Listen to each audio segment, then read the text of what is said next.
much for coming. This has actually been sort of not far off the average attendance. We've averaged about 25 or so per event so far. It's not the sexiest of subjects, and I appreciate that. That's why I really appreciate you coming. But that aside, it's my opinion, and it is just a personal opinion, this is quite possibly the most important subject I've ever picked on to discuss, because it's right here, it's right now. And as you know, if you're familiar with my work, you'll be aware that normally I'm looking at what's coming down the pipe in 5, 10, 20 more years beyond. But here I'm talking about something that is pretty much right on top of us, and that's why I changed my original plan to 2013 and decided that I really had to focus on this particular issue. So what I'm going to do through the evening, and we'll split the evening into two, so I won't keep you sitting around too long so that you can pay even more for an exorbitant beer. We'll take a break about 9 o'clock for about 15 minutes or so, and then the second half will be about an hour plus some time for questions. Okay? And if previous events are anything to go by, then you will go away from this and you will tell other people about it. And hopefully you'll tell them tomorrow, because I'm doing this event in Sheffield tomorrow. And then I think that I'm not really back on the eastern side of the Pennines for the rest of the tour. I'll be the other side over in Manchester.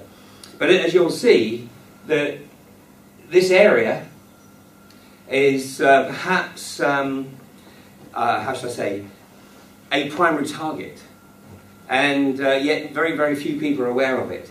Because all the media focus has been on Blackpool and the Fylde Peninsula, a little bit on Sussex, a little bit on Somerset, but it's here, it's right up all the old eastern Pennines coal seams that I think are the real targets.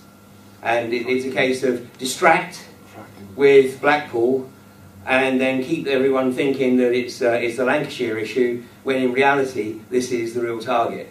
And you'll see why as we go through. But what I'm going to do is I'm going to build a bit the bigger picture for you, because I want you to see why it is that this issue has come about at this particular time and who it is that's driving it.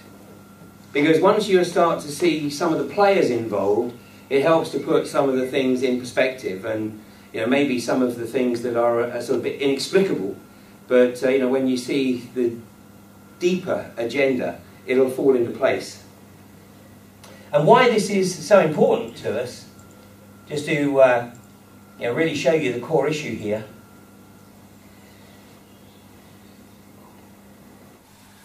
64% of England sits above shale gas or coal bed methane.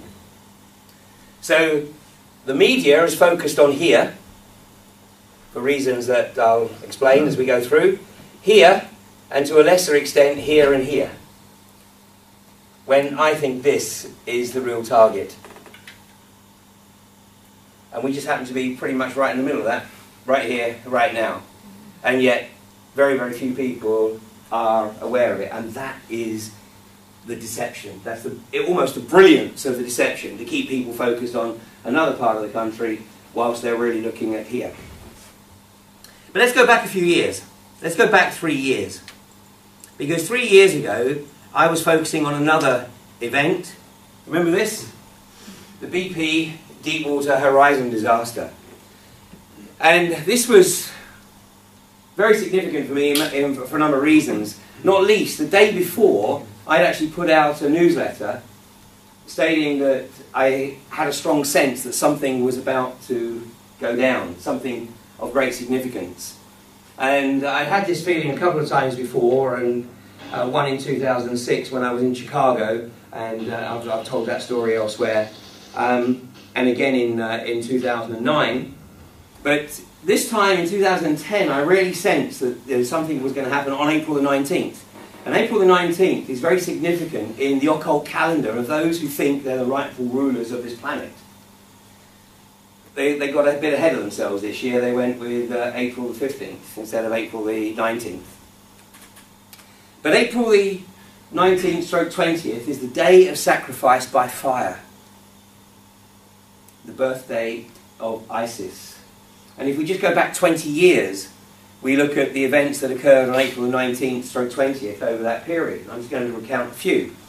Because in 1993, on April the 19th, we had the firestorm at Waco, when some 72 people, mainly women and children, were killed by being burnt because they were in the basement of the David Koresh compound in Waco, Texas, where the Alcohol, Tobacco and Firearms Division had waited specifically for that date, or somebody had made the decision to wait for that date, because there'd been a standoff outside the compound for nearly 2 months. 2 years later, supposedly it was a revenge attack by a lone bombman, a guy called Timothy McVeigh, on the Alfred P. Murrah building in Oklahoma City. Now if you look at the photographic evidence that still exists on the web from that particular date, most of the video footage of the news reports in the immediate aftermath have been removed from the web, because they tell a slightly different story than the one for the official version, funnily enough. They talk about unexploded bombs, which is why the first responders weren't permitted to go into the building, because unexploded devices had been uncovered. Well, the Ryder truck bomb that Timothy McVeigh supposedly put outside the building was remarkable, because it appeared to have sucked off the front of the building, thrown it over the top of the truck, and deposited it 300 yards in that direction. When you look at the photographic evidence, you can actually see that what occurred was that the explosive devices were placed on the central support columns and, of course, blew the whole of the front of the building off. But Timothy McVeigh and his Ryder truck bomb were the patsies on this occasion. Roll the clock on to 1999. April the 19th is the day of the Columbine High School massacre.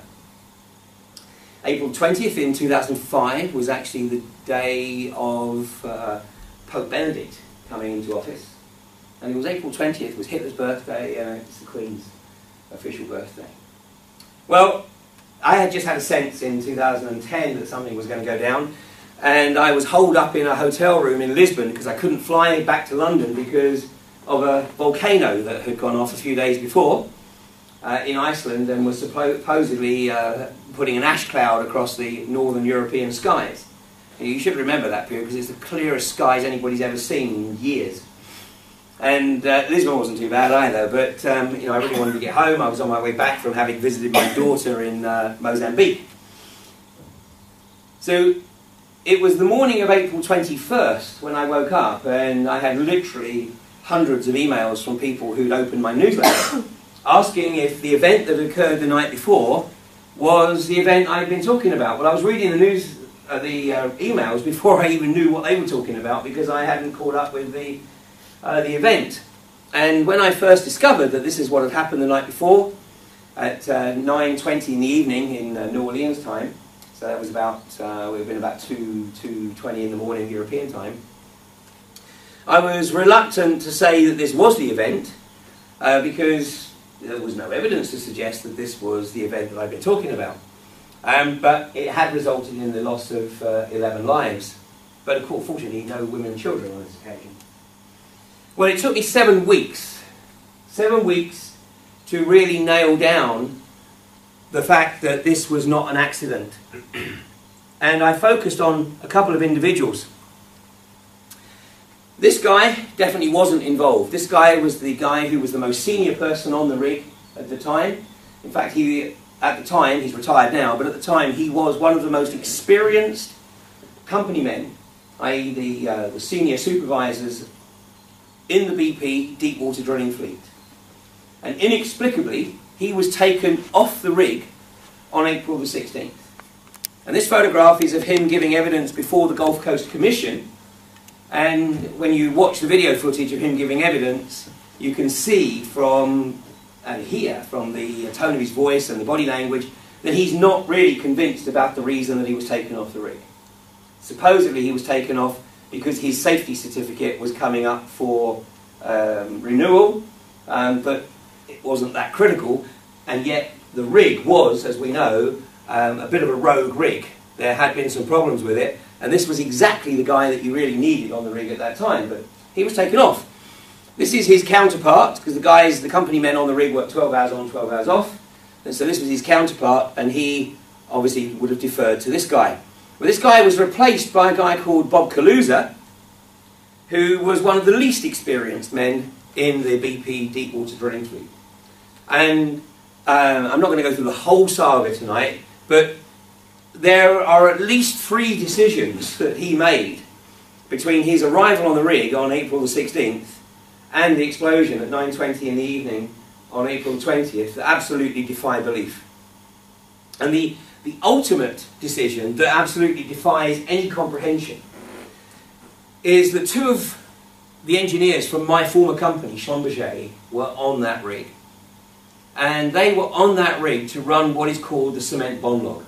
Now this is the final test of the cement casing in the well to make sure that basically that cement is going to hold the casing in place once the well is opened to production. Now, as we now know, there were some problems with the cement, but nonetheless, the Schlumberger engineers were there to ensure that the cement integrity was absolute. And so when they hooked their equipment up and discovered that the well was kicking, which basically means that it was vibrating. Now, I'm exaggerating when I do that because the vibration would have been so microscopic, that's why you need instruments to be able to measure it. But once it is vibrating, that's it. You know it's only going to get worse. It's not going to get better. So the Schlumberger engineers instructed this guy to shut down the well. I mean, that's what they're employed to do. They are the third-party, independent adjudicators of the integrity of the cement. They are trained to make these decisions. Fortunately, they don't have to make them very often in the course of their career. But when they do have to make the decision, they make it with absolute confidence, because they also know that if they're wrong, they will never work again, because nobody will have them on the rig. So either Schlumberger has to redeploy them, or basically it's the end of their career.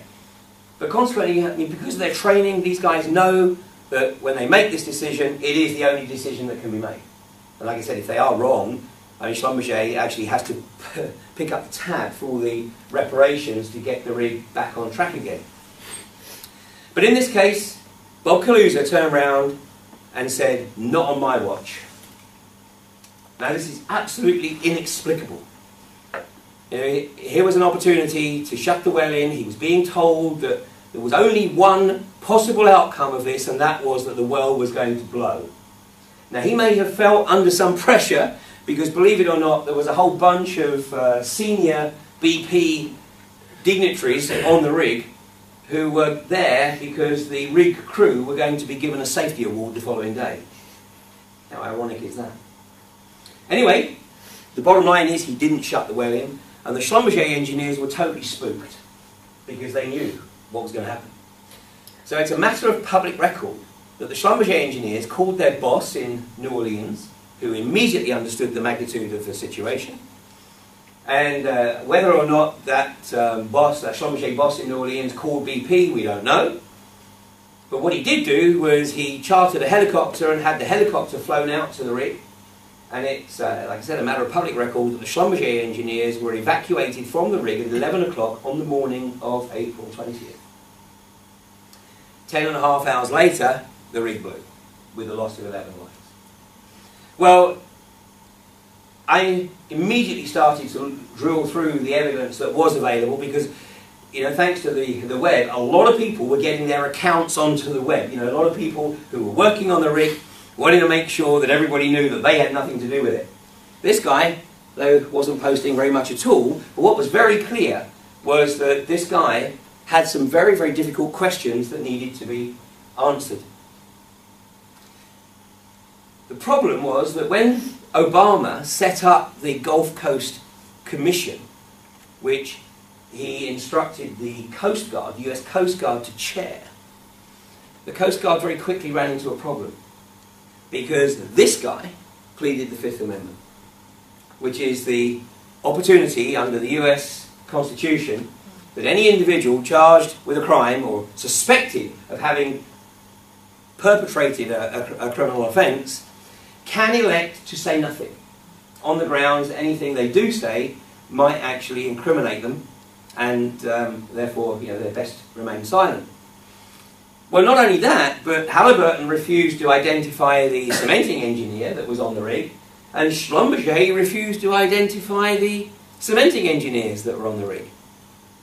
So the Coast Guard realised that they were in a bit of a problem here, because it was going to be extremely difficult for them to get to the bottom of what occurred if this guy, the cementing engineer, and the Schlumberger engineers weren't available.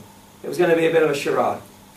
So the Coast Guard went to Washington and they asked the House of Representatives to initiate the process of passing legislation to give the Coast Guard Commission the power of subpoena.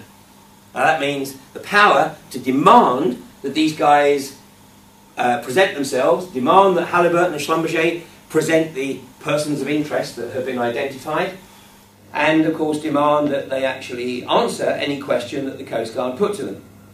Well, that should seem like a no-brainer, because obviously it was becoming increasingly apparent that the magnitude of this disaster was enormous. And of course it was exacerbated by BP spraying nearly 2 million gallons of a very toxic chemical known as Corexit on top of the slick. And the reason they did this was to make the slick disappear, because BP's lawyers established that their liability, the company liability, was based on the size of a visible slick. So somebody had the smart-ass idea, well, let's just make it invisible. And the chemists came up with Corexit, which increased the toxicity of the spill 11-fold, caused the slick to expand because it did dilute it, but it also caused it to sink, therefore making it invisible. It's perverse, isn't it? It's really perverse. But even by June of 2010, the local residents in Louisiana and in Mississippi and northern Florida were already starting to feel some of the effects of this. Of course, the beaches were a mess, but people were starting to get headaches and get lesions, all of which, of course, was inexplicable at the time, but everyone knew that it probably had to be related to the BP disaster, because that was the only thing that had changed in the area. So it should have been a no-brainer that this piece of legislation should have whistled through and become law. Well, it went through the House of Representatives very, very quickly. In the final reading in the House of Representatives, it was passed by 420 votes to 1. Every Republican in the House for that vote voted in favour of the Coast Guard having the power of subpoena. Of the Democrats, only one objected, and that one was a very strange one, because it was Ron Paul. I can only assume that Ron Paul wasn't particularly well briefed on this, but anyway, it didn't really matter, because it passed the final reading in the House of Representatives by 420 votes to 1. So the next stage of the process is for the bill to go to the Senate. Well, it went through the first 2 readings in the Senate, and what I'm going to show you is I'm going to show you the video footage from the last 3 minutes of the debate in the Senate, where we should have seen the power of subpoena being granted to the Coast Guard hearing.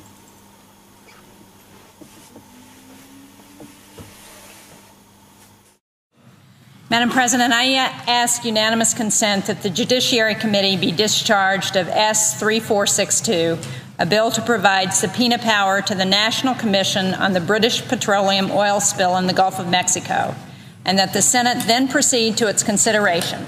Is there objection? On behalf of other members of the Republican Conference, I object. Objection is heard. Madam President?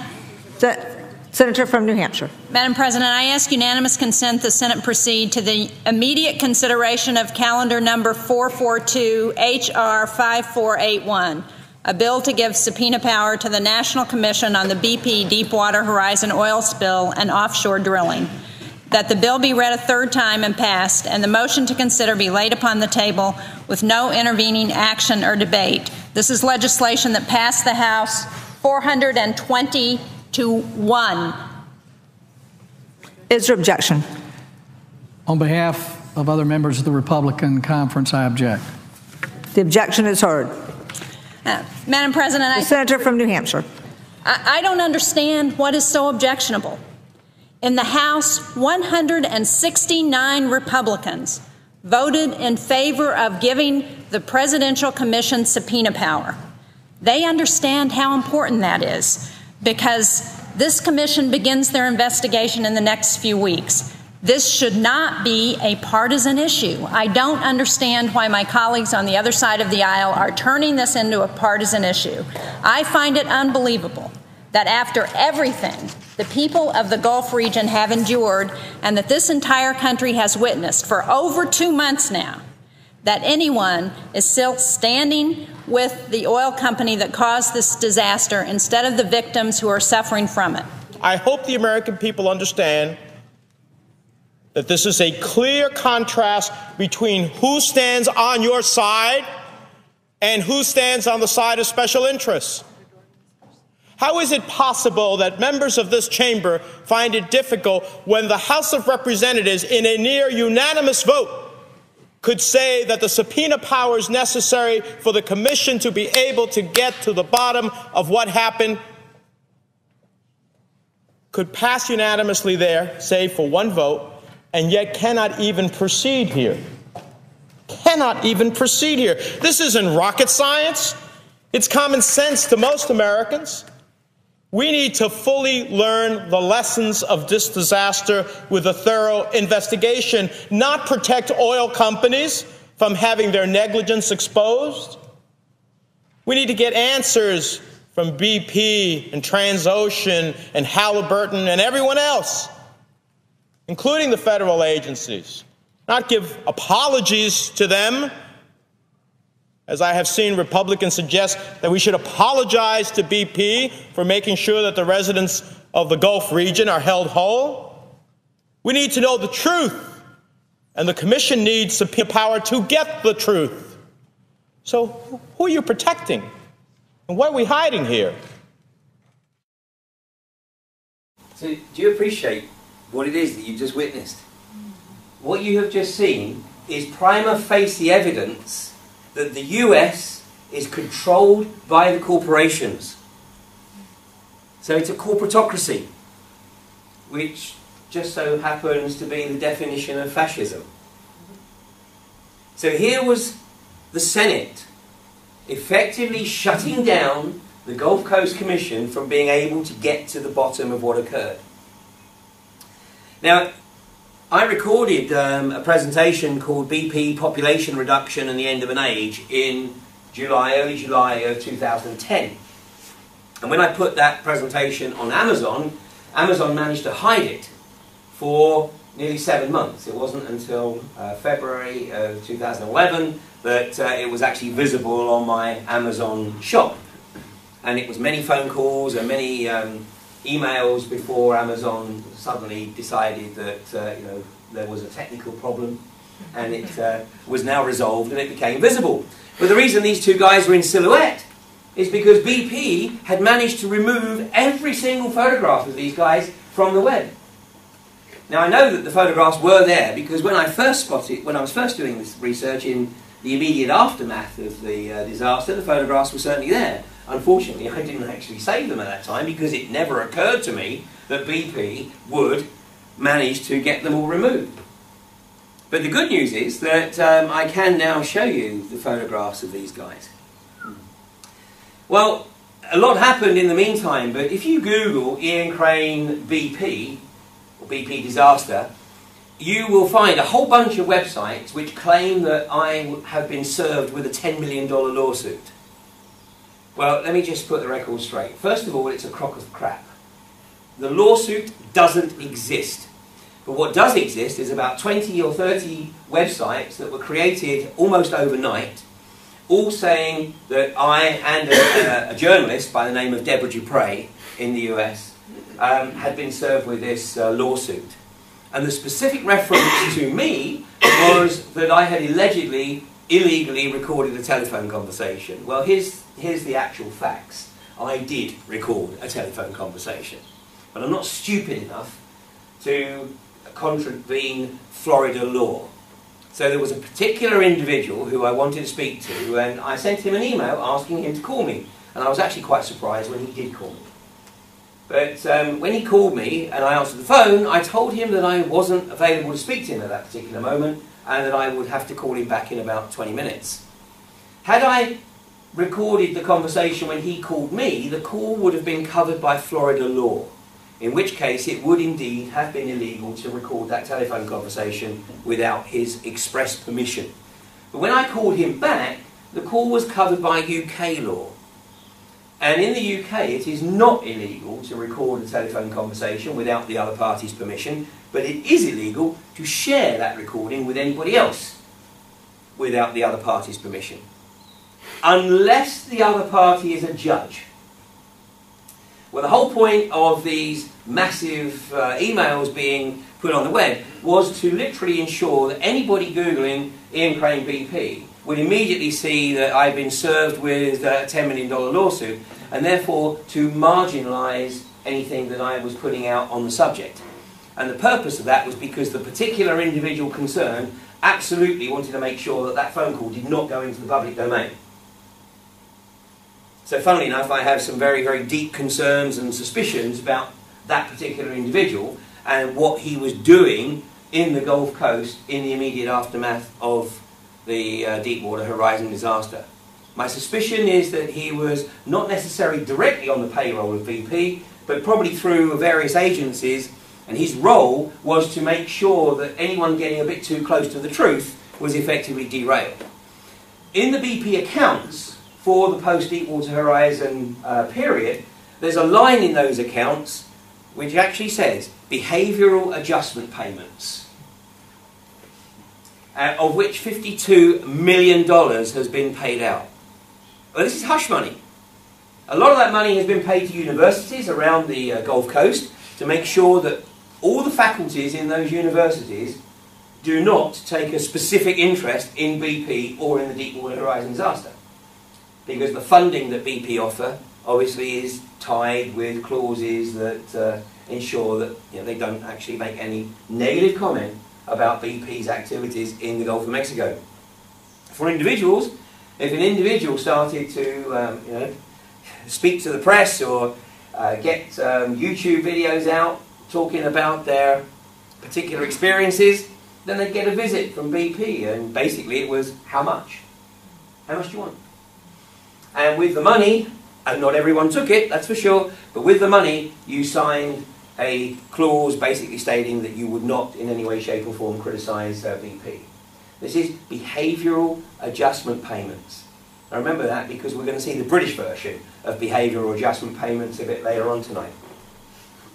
Well, the reason that I'm able to show these photographs is thanks to the work of literally a very small number of Gulf Coast activists and a journalist by the name of Deborah Dupre, who actually appreciated the significance of this guy. And so the evidence, if you like, that I and the other Gulf Coast researchers had accumulated, the journalist helped us to ensure that that information got to the appropriate attorneys in the US who were actually representing people who were initiating claims against Kaluza. And in the end, it was actually picked up by the Attorney General's office in Washington. And these two guys have now been served. In fact, last November, they were indicted on 11 counts of involuntary manslaughter. So I'm just going to show you a very short clip of Bob Kaluza speaking outside the courtroom after he'd been indicted on 11 counts of manslaughter.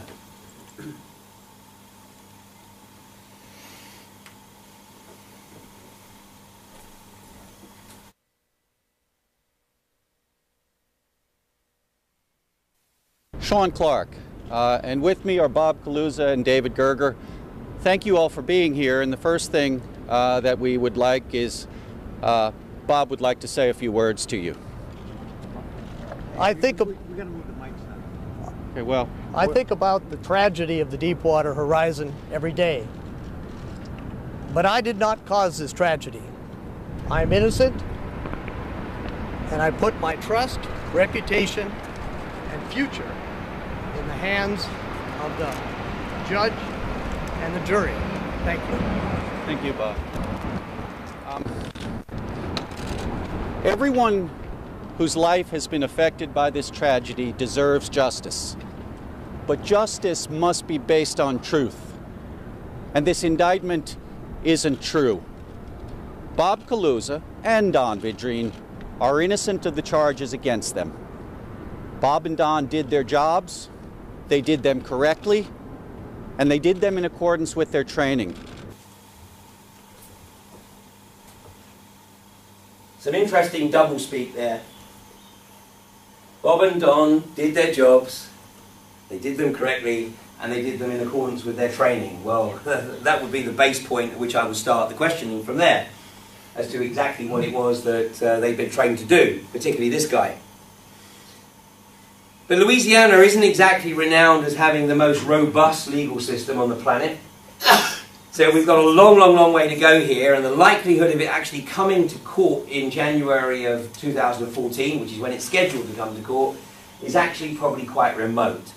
And the real issue is whether or not Halliburton and Schlumberger can be persuaded to produce the relevant individuals, i.e. the cementing engineer and the 2 cement bond log engineers. And I would suggest that that is probably not going to happen. In fact, since this, Halliburton have had their health and safety, their senior health and safety executive actually state that there is a distinct possibility that Halliburton might have been partly responsible for what occurred. Not the engineer, not the cementing engineer, he hasn't said anything, but Halliburton themselves have said, we might have been responsible. Then what's really incredible is Transocean, who owned the rig, who had nothing at all to do with the drilling operation. They are purely there for matters marine because it's a floating rig. And they've said, well, you know what, we might have actually had something to do with it as well. Now Schlumberger just haven't said anything at all, they've been very silent. So why do these companies now stand up and say, well, we might have had something to do with it, when in reality, I know they didn't? Exactly. It's this, it's protecting revenue. BP, in the space of barely 15 years, went from being a second-rate national oil company, known as British Petroleum, to BP and becoming the 6th largest oil company on the planet. And Halliburton, Transocean and Schlumberger are reliant on BP for a very significant chunk of their global revenues. So what they've done, by putting their hands up voluntarily and saying, well, we might have been a little bit responsible, is they've helped to mitigate the BP liability. And of course what they've done is they've also made sure that they've got BP over the proverbial barrel, so that they can pretty much guarantee that their revenues from BP are going to be protected. They will get preferential treatment in any bidding process. So this is the corporations just closing ranks. That's the way the global corporatocracy works. And of course, although BP got nailed supposedly for $42 billion in terms of damages on the Gulf Coast, most of that is actually paid by the US taxpayer because it's written off as an operating expense. So this is the corporations dominating the whole legal scenario here. Now, the lady involved, the journalist involved, Deborah Dupre, she, earlier this year, she published a book of her research and her experience in trying to get this information out to the right people. Funnily enough, she couldn't find a single publisher, despite the fact she is a published author, despite the fact that she is an established journalist, she couldn't find a single publishing house in the US to pick up the project to publish her book. So she had to self-publish it, and right now she's touring the US trying to promote that book. So the reason I wanted to focus on BP here is because of the players involved. And although this particular individual wasn't the chairman of, or chief executive officer of BP at the time of the Deepwater Horizon disaster, there's no doubt in my mind that when this guy was the CEO, and later the CEO and chairman of BP, he certainly made a lot of enemies within the global oil industry. That's this guy here. Today he's known as Lord John Brown. And here you see him with a couple of actors. one of whom would, of course, openly admit that he's an actor. And the US, of course, has absolutely no problem in putting an actor into senior political roles. I mean, they did it with Reagan, and they certainly did it with this guy. And this is the guy who demonstrated his intellect when he got the Senate of California to sign the bill that effectively condemned California to bankruptcy. And the way he got them to sign it was by making the incredibly intellectually demanding statement that if you don't sign this bill, you're a bunch of girly men. And they gave him a standing ovation and signed the bill. And within 12 months, California was totally bankrupt. But no, he can't be held out as an example, because every other state in the US, with one exception, is bankrupt. And of course, the one state that isn't bankrupt is North Dakota, and that is the only state that isn't part of the Federal Reserve. It's been outside the Federal Reserve System since 1922, but it was always considered to be, a small state, 300,000 people, mainly Swedish farmers, so it can operate outside the Federal Reserve System. And that was thanks to a visionary governor that they had back in the 1910s and early 1920s, who realised that the Federal Reserve Act was all about getting the states into debt. So anyway, he was the guy who took what at the time was the 6th largest economy on the planet, California, into bankruptcy. This guy is an arch socio-psychopath. He is currently sulking, of course, because he didn't make Pope. He converted to Catholicism, he didn't realise there was any more to it. But of course, he is on the bench right now, out in the Middle East. He's a Middle East peace advisor. No comment. But he's on the bench because he is being groomed, and always has been groomed, to be the EU president. Of course, he wanted to be the first EU president, but the puppet masters wanted to create the impression that the role of EU president is simply a sinecure. It's just a ceremonial role, just chairs a few meetings of the European Parliament, nothing really, too powerful. Yet, if you've read the Treaty of Lisbon makes it very clear that the President of the EU has despotic powers. And this socio-psychopath won't hesitate to use them. And in fact, I only need to give you one account to really put this guy's mental state into perspective. And you won't find this interview on YouTube, because anytime anybody tries to put it up, it gets taken down immediately. And this is an interview with Andrew Marr in 2009. Now, Andrew Marr's no Jeremy Paxman, but he sort of creeps up on the jugular and then gets the fingers around the throat. Well, the question went like this. It was, so Mr. Blair, how do you actually sleep at night knowing that some 500,000 Iraqi civilians, mainly women and children, lost their lives as a result of a war that we now know to be based on the false premise of weapons of mass destruction? And Blair's response is just so telling, because he leans forward and he says, Andrew, I think you'll find it was only 100,000. So that makes it all right. I mean, Andrew Marr was just gobsmacked. I mean, totally gobsmacked. He was actually lost for words for about 3 or 4 seconds. How do you respond to that? Without going, so that's all right then. But you or I, or any normal human being, would be mortified if we thought that we made a decision, and especially an incorrect decision, that had led to somebody else being emotionally wounded, let alone physically wounded, let alone killed. And yet this guy can justify it that it was only 100,000. And of course, when he's pushed now, his standard response is, you wouldn't understand, it was very, very complex. Well, how arrogant can you get? So this is the guy who made this guy a knight and created this guy as a life peer.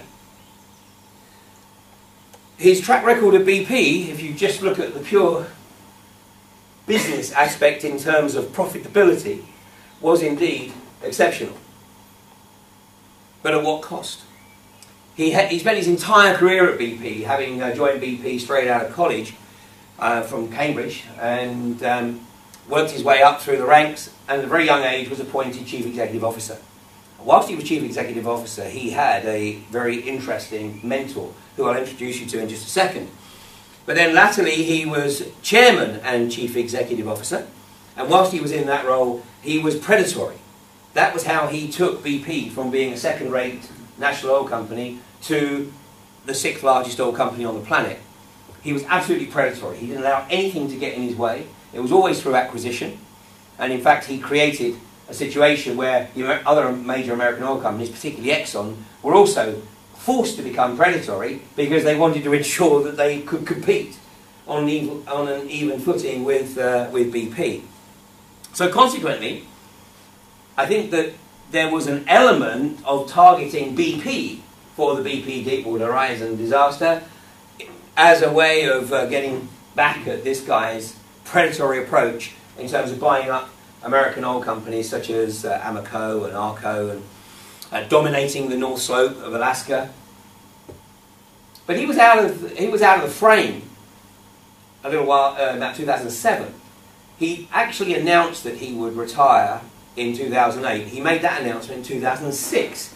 And what forced him to make that announcement was that although he was lauded over by the business media, here we go, the Forbes magazine, BP Amoco, the hottest prospect in the oil patch, but there were others who weren't quite so keen on him, particularly those that had an interest in health and the safety and the environment.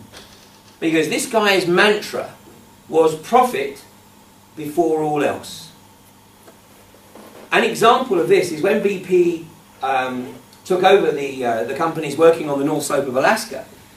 And the American companies prided themselves on basically doing everything that they could to protect the pristine condition of the Arctic tundra. Because they knew that they had a responsibility. They accepted that responsibility. And they accepted that there was a cost associated with that responsibility. But when those companies were acquired by BP, BP took out all expenses that weren't directly associated with revenue generation, which led to major incidents, oil spills, particularly with the Trans-Alaskan pipeline. There were numerous spills during BP's tenure, primarily because maintenance had been cut. Well, the final straw was an explosion at a Texas refinery, which led to the loss of 15 lives. And then there were calls for this guy basically to resign and to be accountable for this appalling safety record and this appalling maintenance record under his tenure. Well, this guy has more Teflon on his skin than even Tony. And there was no sign of any legal proceedings being initiated. But he did not realise that he was starting to be under some pressure. So he announced that he would retire in 2006, but that he would retire in 2008. And a guy called Tony Hayward was lined up to be his successor. Of course, Tony Hayward was the guy who was found seriously lacking in his abilities to handle the fallout of the Deepwater Horizon disaster. But this guy, something else led to his downfall. It wasn't his mercenary, cavalier attitude in the boardroom. It was his personal life that led to his downfall. Because one of the Sunday newspapers, the Mail on Sunday, published an article in early 2007 stating that Lord John Brown was gay, which was probably the worst kept secret in the oil industry anyway, but you know, so what? But the allegation here in the Mail on Sunday was that he was using BP funds.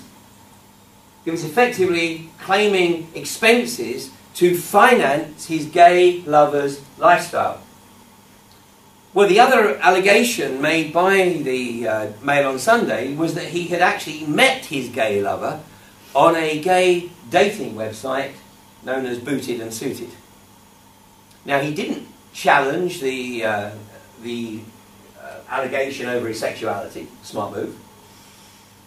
But what he did do was he challenged the fact that he was financing his gay lover's lifestyle through BP expenses, and he also challenged the veracity of the claim that he had met his partner through a gay dating website. And he actually initiated legal proceedings against the Mail on Sunday. Well, the Mail on Sunday, like any newspaper, ain't going to run stories like that unless they are 200% sure of their facts. So when John Brown went before the High Court and stated categorically, on oath, that he had not met his gay lover on a website, he had met him whilst jogging in a South London park. And then the Mail on Sunday basically sort of fed his legal team bit by bit. They didn't let it all go out at once. They wanted to see how far this guy was prepared to go in terms of committing perjury. So for 2 weeks, this guy, on oath, lied before the High Court judge, stating categorically that it was an outright lie that he had met his partner on a gay website. Well, eventually, of course, the Mail on Sunday released the silver bullet, and he could no longer deny it. There was irrefutable evidence. And then he held his hand up and he said, maybe I was mistaken. And then he claims that he was doing it to protect BP. Well, it of course did accelerate his departure from BP, and there were calls, obviously not least by the Mail on Sunday, for him to be charged with perjury. But no court case was ever initiated. So I'm sure there was some kind of settlement outside of court, but anybody else who lied before a High Court judge for 2 weeks would have been charged with perjury, and of course it's an open and shut case. But here, nothing. Lord John Brown escapes that. So here we've got a guy who, in his tenure at the helm of BP, had been predatory in terms of acquisition, but he'd been mercenary and cavalier in terms of the way he ran these businesses by promoting this mantra of profit above all else. So having left BP under a cloud, obviously because of the revelations in the Mail on Sunday and the subsequent 2 weeks of perjury, the guy then sat on the bench, making megabucks as a consultant. Well, he re-emerges 2 years later, or nearly 3 years later, when David Cameron comes into office, because David Cameron appoints him to a government position. Now, this is almost sort of like US presidential appointment. In the US, the president of the country has the authority to appoint whomever he so wishes around him in the various offices. They don't have to have had any experience in politics whatsoever. I mean, in most cases they do, but they don't have to. If he wants to bring somebody in from the corporate world or from the military, he can do so.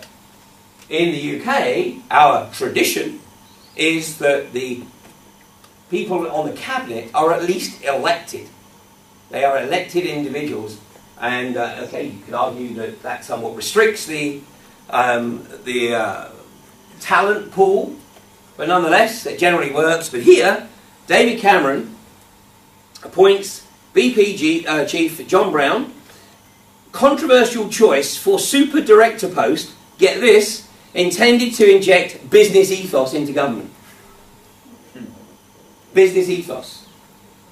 From a guy whose corporate record left a body count that even might make the Clintons blush, and of course questions over not only his personal life, no real issue there perhaps, but the fact that his integrity has to be called into question because the guy clearly does not respect the legal process and certainly doesn't respect the oath of truth. Well, it gets better. The fracking industry, the shale gas extraction in this country, had been on hold since May of 2011. The reason being was because in England, 2 wells had been drilled two exploratory wells into the shale gas in the Bowland shale on the Fylde Peninsula in Lancashire, on the outskirts of Blackpool.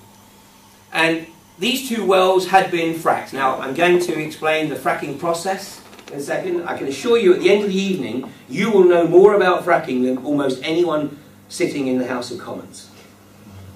And I know that because, well, not everyone, I haven't spoken to everyone, but those that I have looked at their websites, it's very clear that they have no clue other than what they've been told to spiel out. But those two wells that were fracked on the Fylde Peninsula in early 2011, in both cases they resulted in seismic events, i.e. small earthquakes. Now the first one was about 1.5 on the Richter scale, and that occurred on April the 1st, 2011. And a lot of people thought that it was, when they read it in the local paper, that it was just a delayed April Fool's joke. Well, the second one was a little stronger. It was 2.3 on the Richter scale, and that occurred in the middle of May. And the only things that had happened in the area to possibly cause this was the two frack jobs run by Quadrilla. So an immediate moratorium was put on the process of drilling and fracking, pending further investigation, because this was something that was going to be unleashed on a much larger scale. And two exploratory wells, two earthquakes, might have some significant ramifications. Well, I must confess that I actually took my eye off the ball a bit after that, because I thought, well, that's great, we've had two earthquakes, that's it, it's done, it's dusted. Well, in November of last year, this guy goes to the media and states that he will do everything in his power to ensure that Britain is at the centre of the shale gas revolution. So this guy's not an elected representative of the government. There's a moratorium in place at the time. But here's the guy who's the business ethos advisor, standing up and saying, basically, that he is going to do everything he possibly can to ensure that Britain is at the heart of the shale gas revolution. And then 1 month later, on December the 14th, David Cameron announces that the moratorium is lifted, and basically looking at the various regulations they need to put in place, but bottom line is Britain is going to participate in the shale gas revolution. Well, the company that was responsible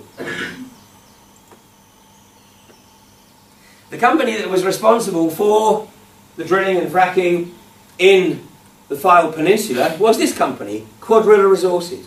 Now, all the companies, and I'll mention some of the names, I don't expect you to remember them because they're not household names. They are not companies that will just roll off your tongue, because the oil industry has learned from past experience that if you have a company that everyone knows, then there's a lot more focus on it. And I'll share with you in a second something that happened in Ireland that really puts that into perspective. So here it's all small companies that are on pioneer duty, if you like. These are the companies that have been tasked with being the pioneers to establish the viability of shale gas and coal bed methane extraction in this country. Well, Quadrilla is actually partially owned by a company called Coastal Oil and Gas. And guess what? This guy is the chairman of Coastal Oil and Gas. So here, talk about business ethos. Here's the guy effectively insider trading. Insider trading. Chairman of Coastal, which has interests in some of the other pioneer companies. So of course, those companies, the share price of those companies and the share prices of Coastal will go stratospheric once the moratorium, well, the moratorium is lifted, but once these guys get their bits in the ground, start fracking and start producing gas. So this guy is not exactly a disinterested third party.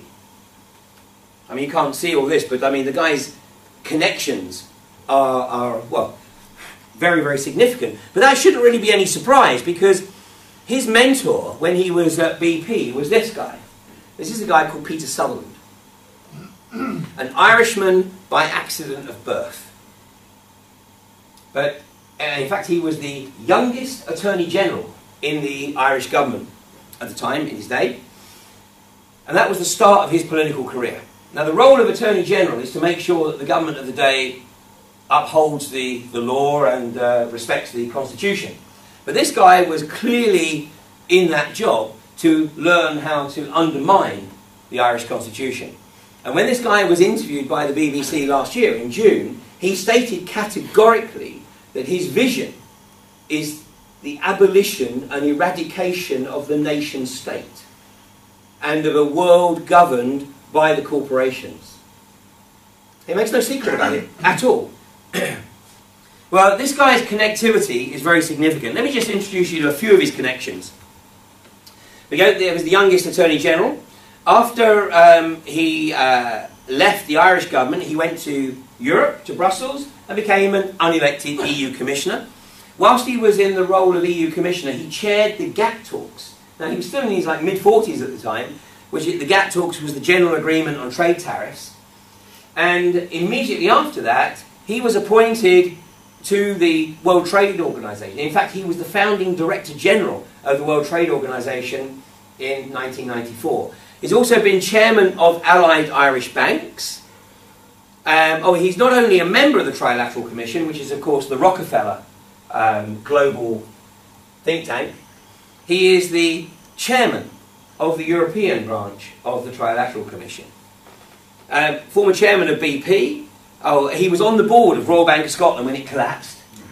In fact, it was this guy who, when he was chairing the Remuneration Committee for Royal Bank of Scotland, it was this guy who was literally proposing the outrageous packages that Fred Goodwin was getting whilst he was effectively asleep at the wheel and the bank was collapsing.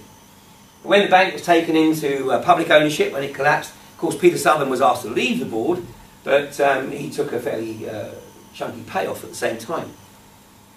And he's also been chairman of Goldman Sachs International. Now that's just some of the connections of this guy.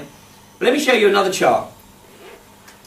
You're not going to be able to read this, but you're going to get the picture. You're going to get the idea here. And you can find this on the web, and if you want to sort of explore it, you just need to sort of keep running your screen around it. But what this is every member of the Bilderberger meeting in 2009. And here is Peter Sutherland.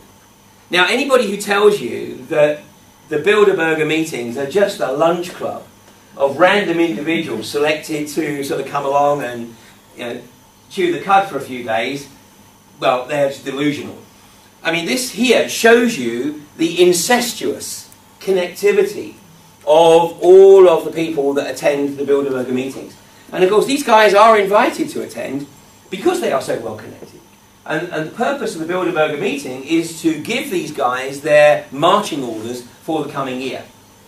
Because of these guys' connections, they are expected that every single decision that they have the opportunity to participate in will further the global corporatist agenda, i.e. the global government under the control of the corporations. So this is the guy who trained John Brown in his global corporatism. So now here we go, John Brown, the guy who took BP to global predominance in the oil industry, and now this is the guy driving the shale gas agenda at the heart of the British government. But let's have a look at what this is all about now. Now I'm going to show you a very simplistic graphic which really has very little relationship to what's going to be going on in the UK. But the reason I'm showing it to you is because this is what MPs and MEPs have got on their websites.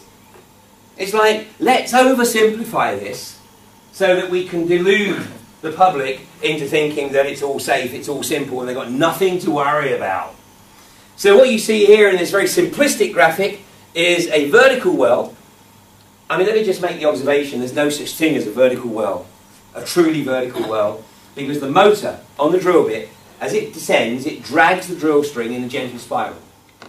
That's why the cementing of the casing is so important.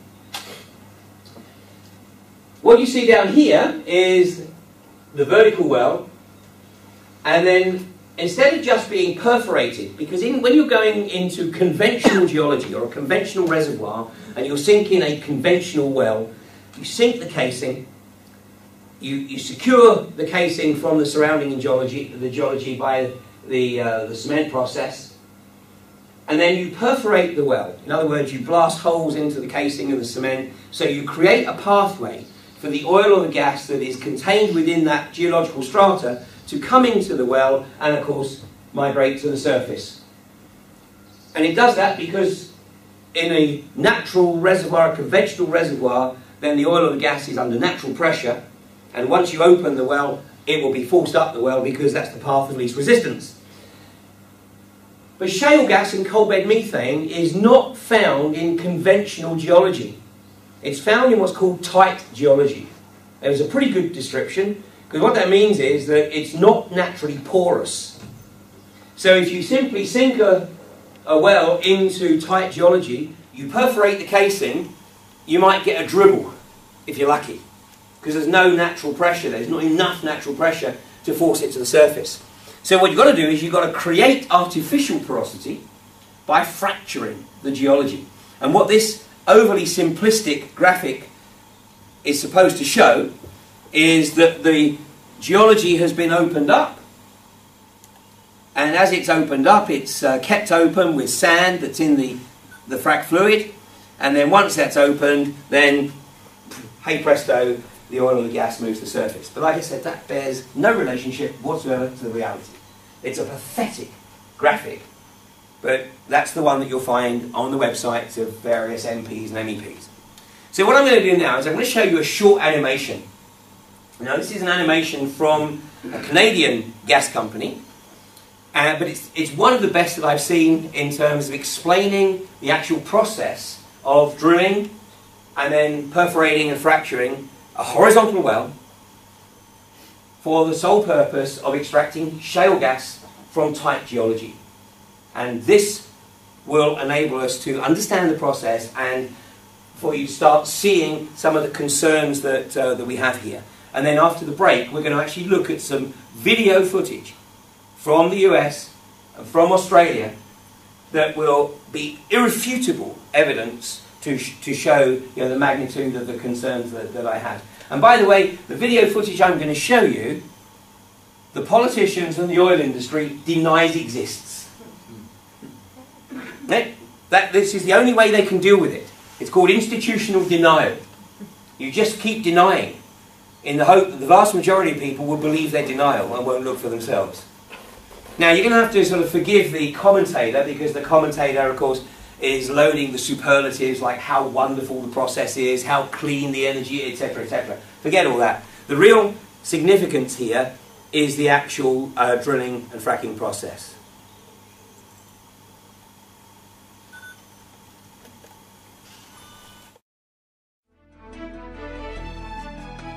Natural gas from the Utica Shale is a clean and efficient energy source that is abundant in the St. Lawrence lowlands of Quebec. Let's take a look at the horizontal drilling and stimulation processes that have made shale gas exploration so successful. A drill bit is mounted on the end of the drill pipe. As the bit grinds away, a mixture of water and additives called mud is pumped into the hole to cool the bit and flush the cuttings to the surface. The mud cakes on the walls of the wellbore, keeping it intact and preventing invasion of drilling mud into the surrounding rock formation. The hole is drilled below the deepest freshwater zone or aquifer near the surface. The drill pipe and bit are removed. Surface casing is then inserted into the drilled hole to isolate the freshwater aquifers. Once cemented, it serves as a foundation for the blowout preventer, a safety device that connects the rig to the well bore. Cement is pumped down the casing and out through the opening of the shoe at the bottom of the casing. It is then forced up between the casing and the hole, permanently sealing off the well bore from the fresh water.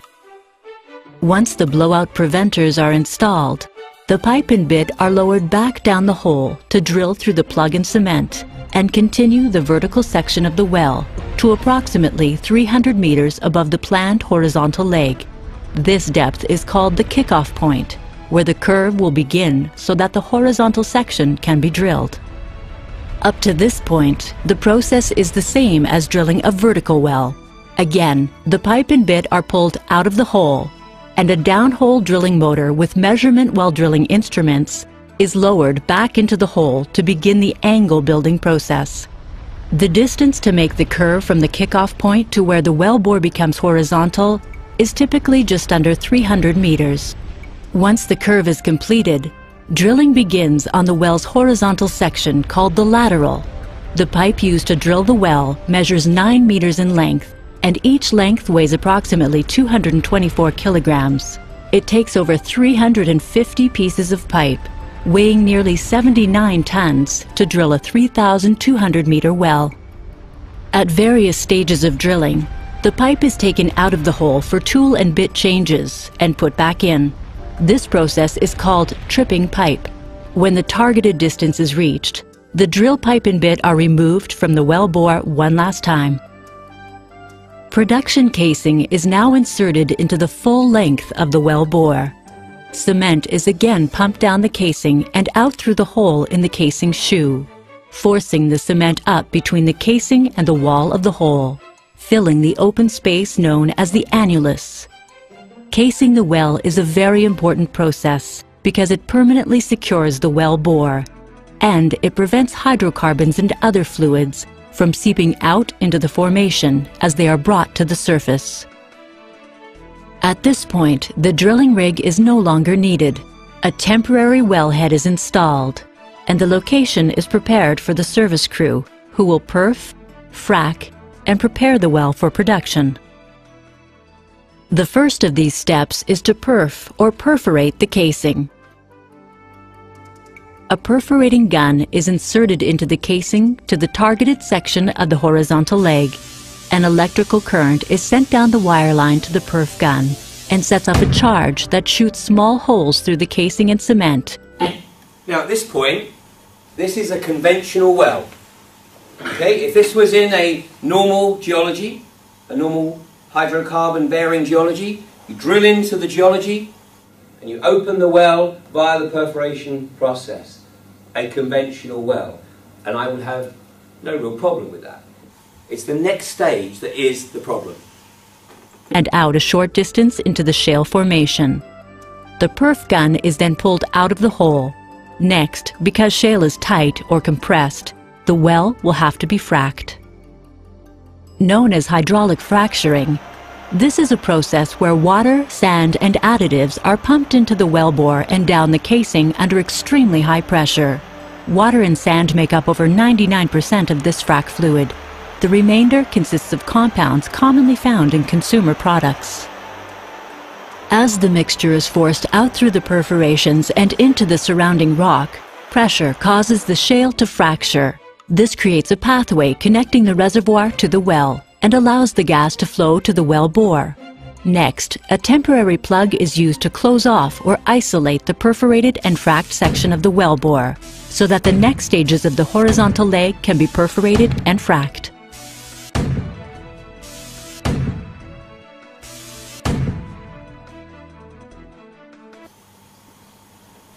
Now, in this wonderful animation, what we've seen here is the perfect frack job. Because what we've seen here is the frack fluid literally fractures just this strata of geology. And the fractures stop very nicely and conveniently just before the edge of this particular geological strata.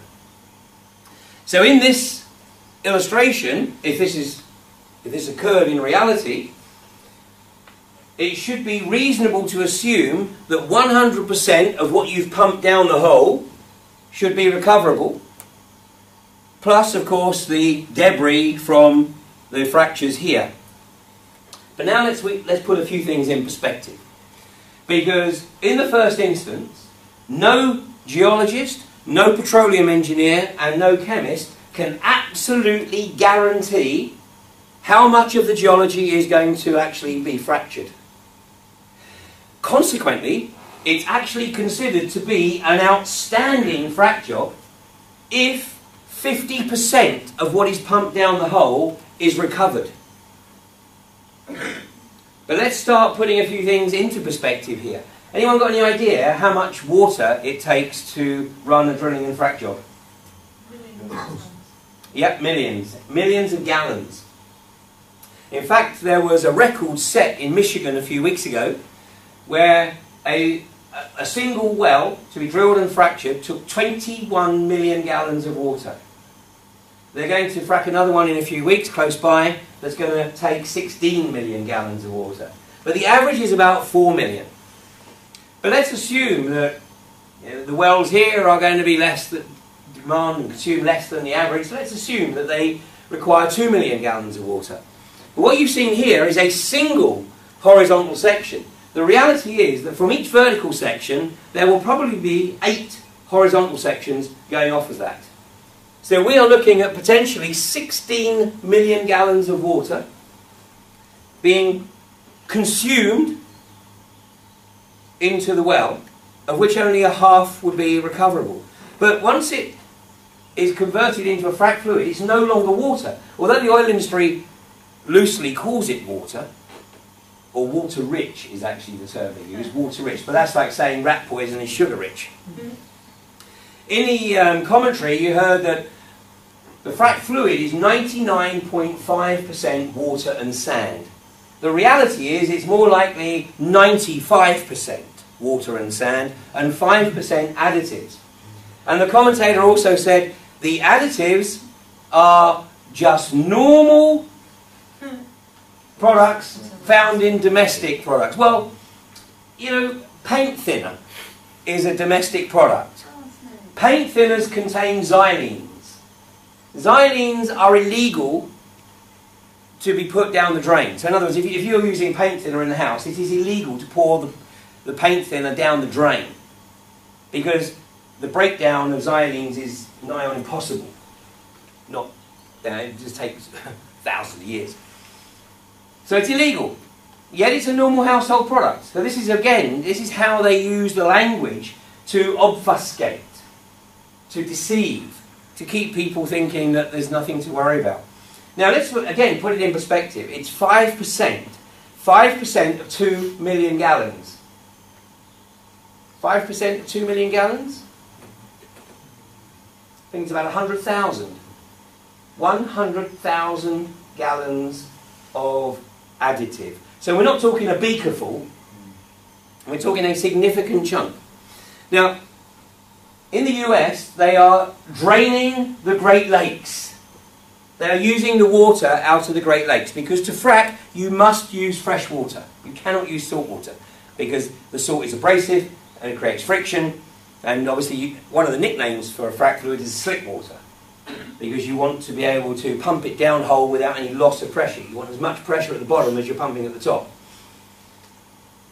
So it has to be fresh water. In Australia, they are sucking the Great Artesian Basin dry. The Great Artesian Basin is estimated to need 85 billion gallons of water a year just to naturally replenish.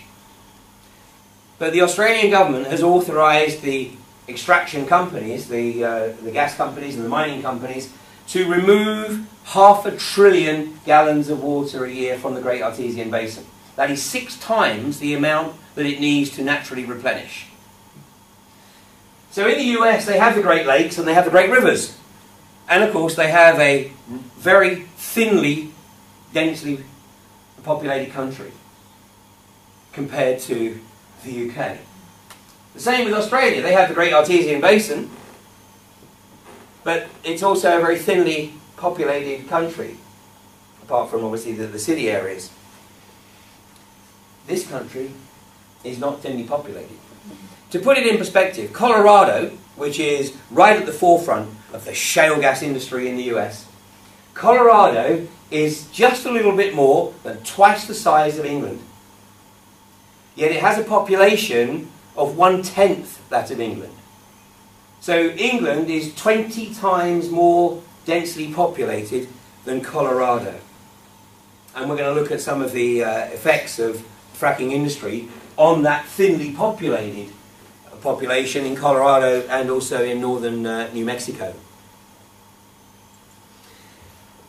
The other critical issue here, and I'm going to share with you one of the outrageous pieces of obfuscation that was presented at a public meeting in Bath by the Chief Executive Officer of one of the pioneer companies, UK Methane, which has as one of its owners Coastal Oil and Gas, whose chairman is Lord John Brown. The chairman of UK Methane, which is a Bridgend-based company in South Wales, is a Welshman by the name of Gerwyn Llewellyn-Williams. And in the public meeting in Bath, he made this observation. He said, yeah, you know, I hear all the concerns about the water consumption in the fracking process, but for each frack job, we're not using any more water than it takes to water a golf course for a month. But he's missing a key element here. You know, I lived in Dubai when they were building the amazing Emirates golf course, literally out of the desert. And these guys obviously were oil rich, and they called in the best drainage engineers they could get to design the drainage system for the Emirates golf course. And they pride themselves that 80% of the water that they pump onto the golf course is actually recycled through their drainage system. Las Vegas is the same. It makes sense. Yeah, it makes sense, especially in a desert area. The issue with the frac fluid is that once you've mixed those chemicals with it, it's lost to the system. It's gone. So, you know, when we think about how we normally use water, you know, even when we're drinking it, it's never lost to the system, one way or another. Even with their industrial processes, every effort is made to purify the water and return it to the system. With the frac fluids, much more difficult. You know, in the US, they've used a horrendous system called evaporation pits, which is literally lifting the produced water, it's called, another misnomer, the produced water, the used frac fluid, and pumping it into a plastic-lined pit right next door to the well. And then what they do is they put a pump motor in the middle of the pit to create like a spray. You think, oh, that's nice, a fountain. But the purpose of the spray is to accelerate the evaporation process. And when you look at the health impacts of the people that live downwind of those evap pits, it ain't a pretty sight. Now, in Europe, if they actually start fracking, they're not going to use evap pits. So when I met with the Quadrilla management team on the 1st of February of this year, and I asked the Chief Executive Officer what the plan was for the produced water, he basically said, we're still working on it.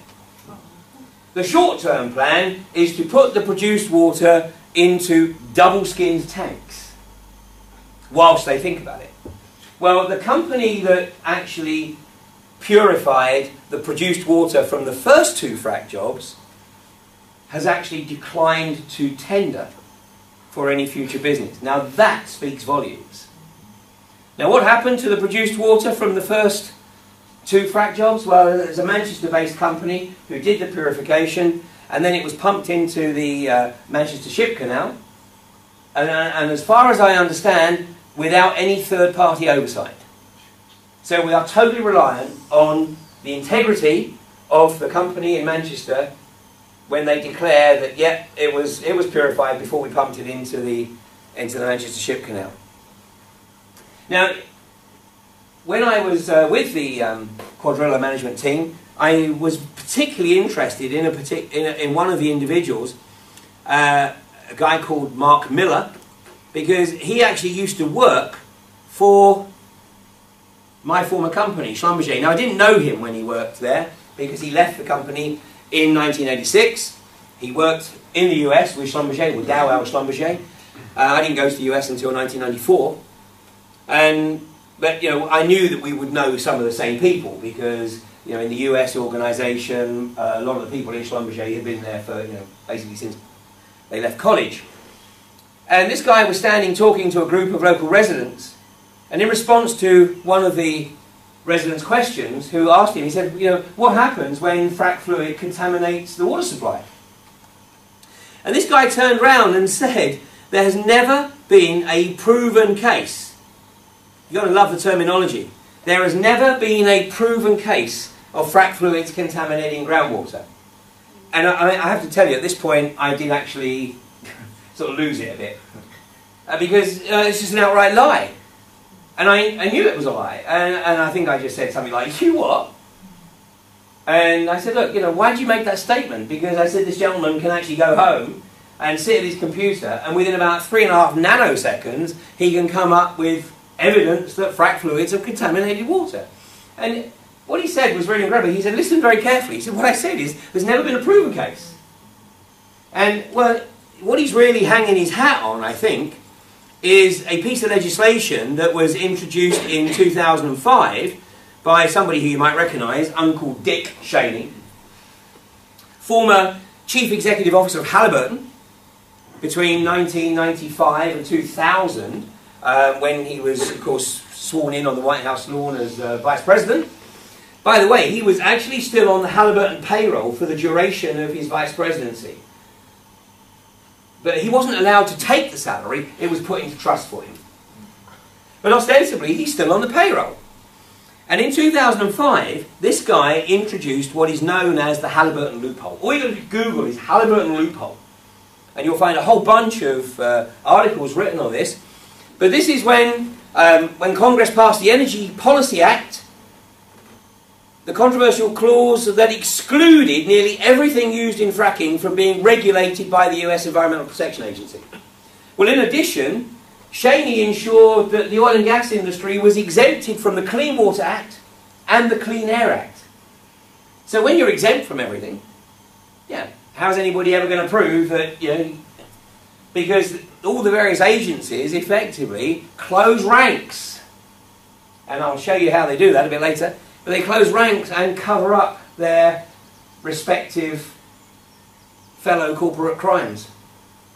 It is truly, truly outrageous. And forgive me, you know, when Mark Miller says, oh, but you know, you don't worry, because this is Europe, this is England. Yeah, the regulatory bodies in England are much more stringent than in the US. Well, first of all, we don't really have any regulatory bodies yet. They're being set up because we now have the Department of Energy, Climate Change, and Unconventional Gas and Oil. So the Department of, or the Office of Unconventional Gas and Oil is really just sort of starting to find its feet. But can anybody remember the last time that the water supply in this country was accidentally polluted? Yes, it was, absolutely. Do you remember when it was? 1980. Very good, it's 1988. 1988, and what happened at Camelford in Cornwall was that a tanker driver was delivering a tanker load of concentrated aluminium sulfate, which I think is used to deal with algae in the water supply. Anyway, it's used in the water supply in absolutely microscopic quantities. I mean, 20,000 gallons would last you for years. Anyway, this guy was delivering this tanker load. When he turned up at the pumping station in Camelford, it was unmanned. So he phoned the local office of South West Water, or whatever it was they were called at the time, and they told him where to find the key, which was under a rock by the gate. The only problem was that this key fitted every damn tank in the pumping station, and this guy inadvertently pumped concentrated aluminium sulfate directly into the local water supply. Now, funnily enough, the local residents noticed it immediately because it stank to high heaven and it tasted like... So they were calling the office to ask for advice, what was going on here. And do you know what the response was? Mix it with orange juice and hold your nose. And you'll be fine. Well, anybody got any idea when it was that the British government finally admitted that there had indeed been a serious accidental contamination of the Camelford water supply? It was 2010. And credit where credit's due, It was actually due to a 3-year campaign by the Daily Mail. I mean, not running articles every day, but just digging up more and more evidence to show that not only had there been a contamination, but there'd been a cover-up. So for 23 years, the contamination was covered up by institutional denial. But provided nobody ever breaks ranks and actually admits that there was a problem, then you can just keep denying that there was a problem. Well, eventually, the Daily Mail presented enough evidence so that there had to be an admission, and I guess they decided after 23 years, well, okay, so what? I mean, it's estimated that some 20,000 people suffered in some way, shape or form. It's not known if anybody actually died because of it, because no one was looking for it. Because officially, there was no contamination. So, forgive me if I don't exactly have a lot of confidence in British regulatory authorities who will close ranks, especially when a guy like Lord John Brown is at the heart of government. They'll close ranks and just deny that there's any problem. Anyway, on that note, let's take a break, because we'll take a short break. Let's try and do it in 15 minutes, if we can. Oh, it takes you that long to walk to the bar and back, doesn't it? Anyway, if we can do it in 15, great. We'll see how close we get. And then when we come back, we're actually going to start to take a look at the effects caused by fracking and the issues of 50% of the frack fluid actually disappearing into the geology. And we'll look at what the damage that 50% can do and the effects that can come from it. Okay? Thanks very much.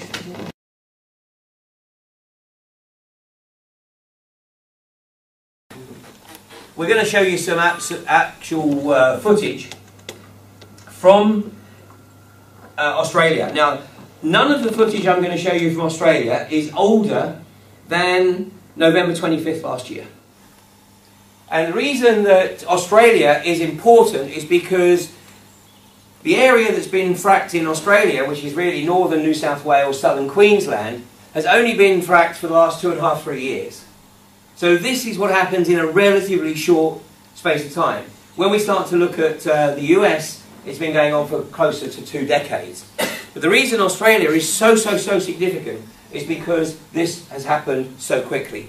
Now, the guy that you're going to see in the video is a guy called Brian Monk. Now, 3 years ago, this guy, by his own admission, was your archetypal average Aussie. He was just interested in a chilled life.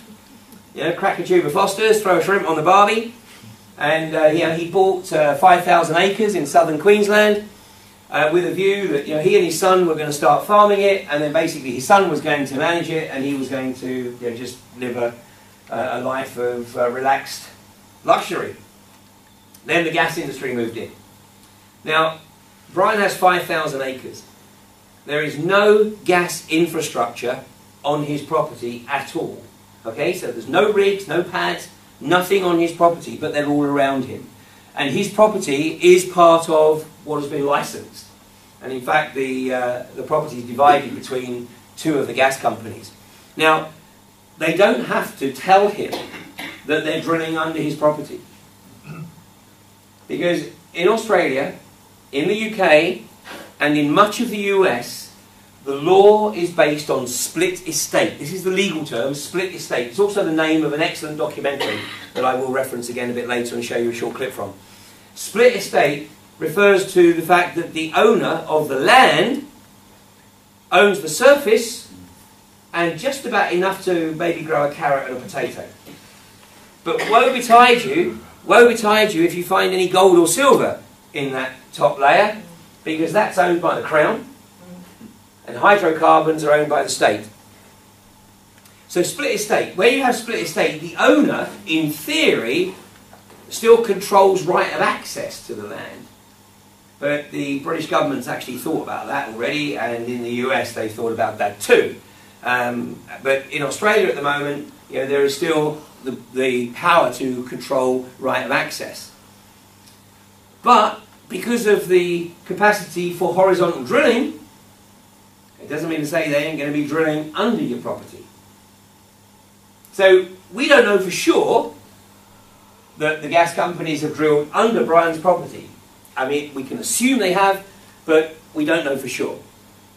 But what you're going to see is evidence or the impact of drilling within the vicinity. Now, in the first clip here, Brian and his son, Barry, and his wife are sitting on the veranda around the table. It's a nice day, it's the end of November, it's the end of the dry season, there's a gentle breeze, and there's a gas detector on the middle of the table. The gas detector detects 10 non-indigenous gases. So in a normal environment, the gas detector would be silent. It's picking up 10 non-indigenous gases. Now we don't know we can't tell from this particular gas detector what those gases are, but most likely we're talking methane, because that's what's being mined, coal bed methane from the area.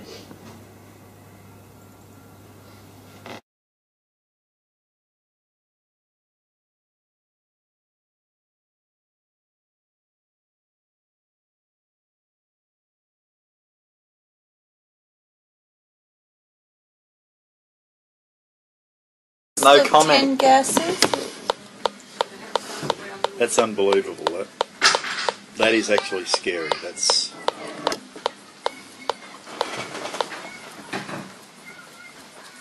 Well, that didn't help, Kathy. You stopped it from clicking. Well, that's just to say that we're safe here now, is it? I'll push it your way more. There we go. It's come back. It's still in the air. I'm just sort of trying to press fresh air through it. Well, not from cow farts. Koala farts. Not So koala is this farts. methane cow breaths. only? No. Oh. 10 gases. No comment. Is there a list no of comment. 10 gases? That's unbelievable. In the next clip, Brian and his son have moved about 100 yards away from the house. Like I said, it's the end of the dry season, so the ground is really hard baked. Okay, so just take a look at what happens when they break the surface. Against it, no reading. We've got a bit of a breeze blowing today. Okay, bring in the workforce.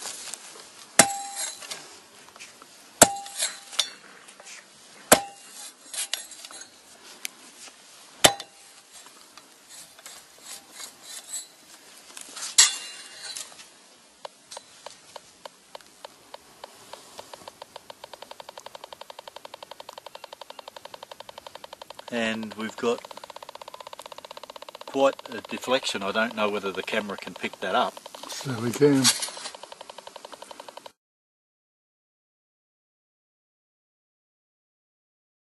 So what's happened is that the fracking process has opened up the tight geology, and because the frac fluid is aggressive, that 50% of the frac fluid that's lost down the hole just keeps on going. It just keeps looking for the path of least resistance. And of course it's aggressive, it's got acids in it, it's deliberately designed to eat away at the rock. So it'll just keep on going until it finds, well, the path of least resistance. And eventually either ends up in the water table, or it just sort of percolates through into geology that has a natural porosity, and then the gas will start to migrate to the surface. And of course we're talking an odourless gas. That's why the miners used to take canaries down the pits before the Davy safety lamp was invented. When the canary started to get agitated, that was the time to turn and go in the other direction. And if the canary did an impersonation of a Norwegian blue, it's time to hightail it out of there. The next clip is Brian and his son driving down to a well located just outside the community called Tara. They've got the AC, the air conditioning off in the car, so they've just got the vents open and it's just the natural air, the outside air, coming into the vehicle as they drive down. And the gas detector is sitting on the dashboard.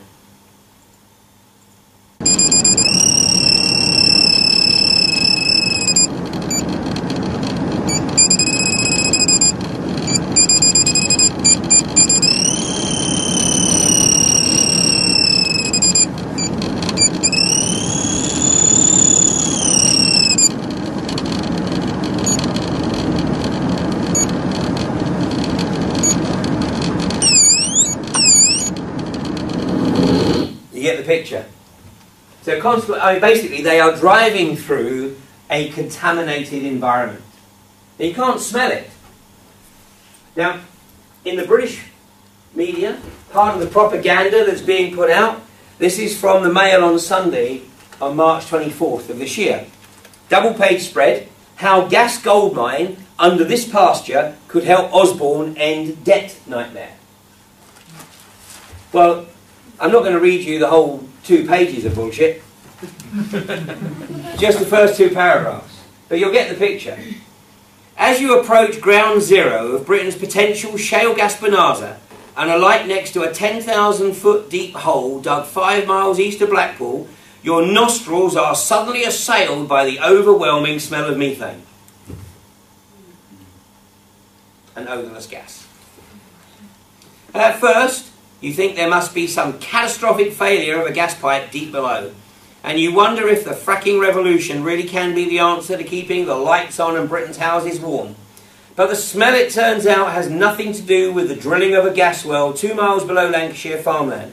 The villains are cows in the neighbouring field, making their own very distinctive contribution to greenhouse gases.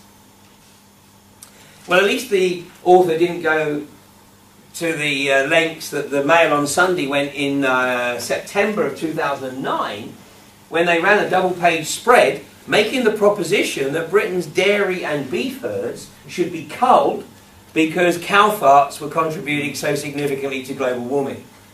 Now, I've got to tell you, sometimes I read these articles and I wonder if the author has their tongue sort of firmly planted in their cheek, because they think that surely people are going to see through this. Surely they'll see I'm being satirical. But of course the reality is, even if that was the intention, the vast majority of people don't. They read it exactly at face value. And of course, to maintain the propaganda, actually this was the day before. This appeared the day before that article. And this was when we went into that cold snap. Could we face gas rationing?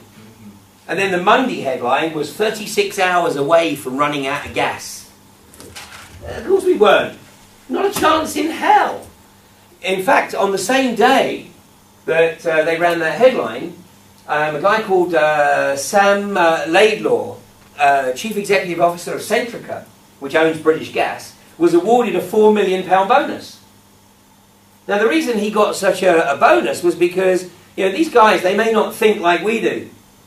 You know, their primary motivation is this. But at the same time, they're not stupid.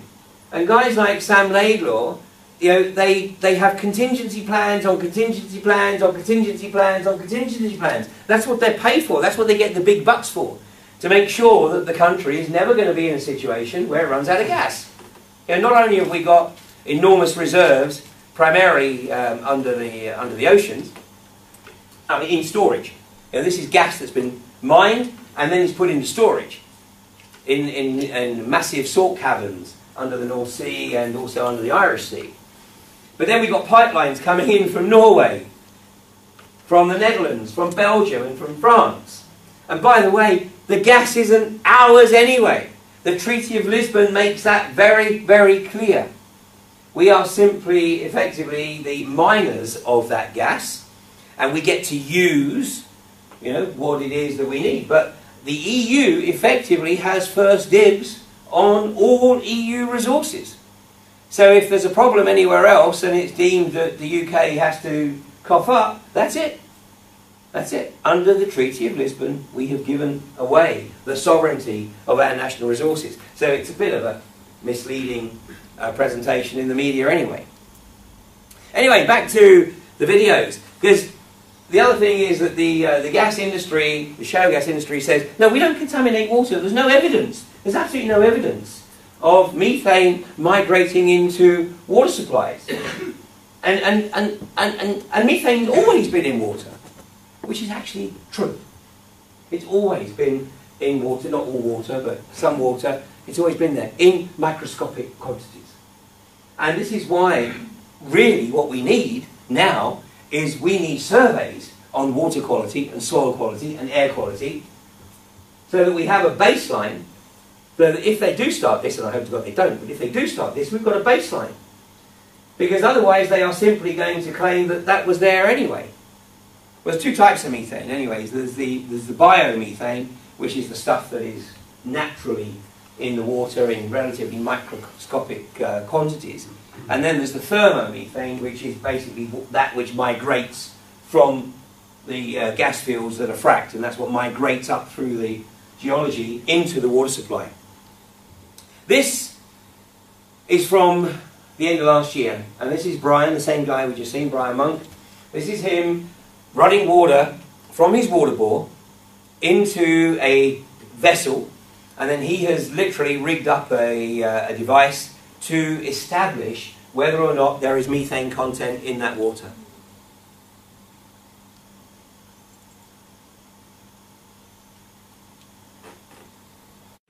Okay, this is our rig up to prove that the government's been lying to us about there being no gas in this water bore.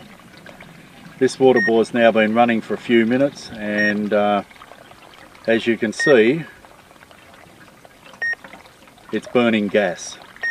This would be the gas that the government maintains isn't present, that the Queensland scientists at a couple of laboratories have said there's no gas in this water bore. So every Queenslander can feel quite confident in the fact that the government's tested these gas bores and said that there's no leakage. They can be so confident that they're probably corrupt or lying. Corrupt, lying and incompetent. One or the, it's got to be something. Yep.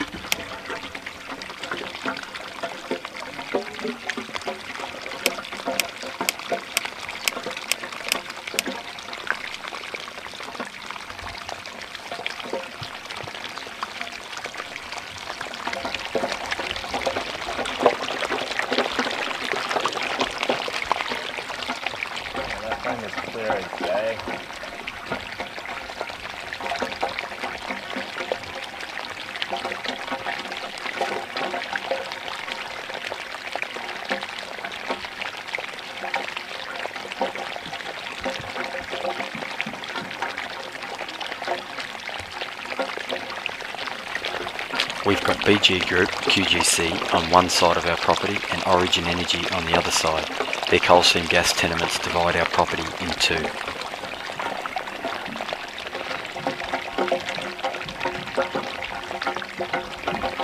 We do not have any coal seam gas infrastructure on our property, or so we thought, but this flame is coming from the water from our registered stock and domestic water bore.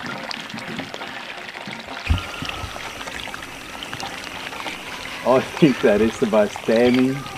It's not a huge amount of gas, but it is so damning because it's there all the time. Both coal seam gas companies have been heavily extracting water from the aquifers under us, leaving us with very little water and more gas.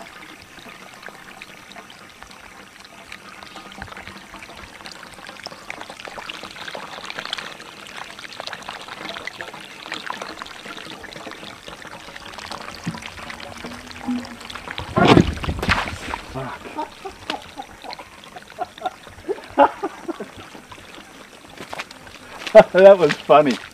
It's a good job Brian has a sense of humour, I tell you. Well, after they had been down to the rig at Tara, where they were driving when the gas detector was on the dashboard, when they got home that night, Brian's son, Barry, started to feel very unwell. In fact, he started to slur his words, hadn't been drinking, started to slur his words, and then he basically lost all coherence. Anyway, then he managed to sort of say he was going to go to bed, and as he got up, his leg buckled from under him. So they called an ambulance, and he was taken to hospital, and he was kept in hospital, you know, under observation for a few days.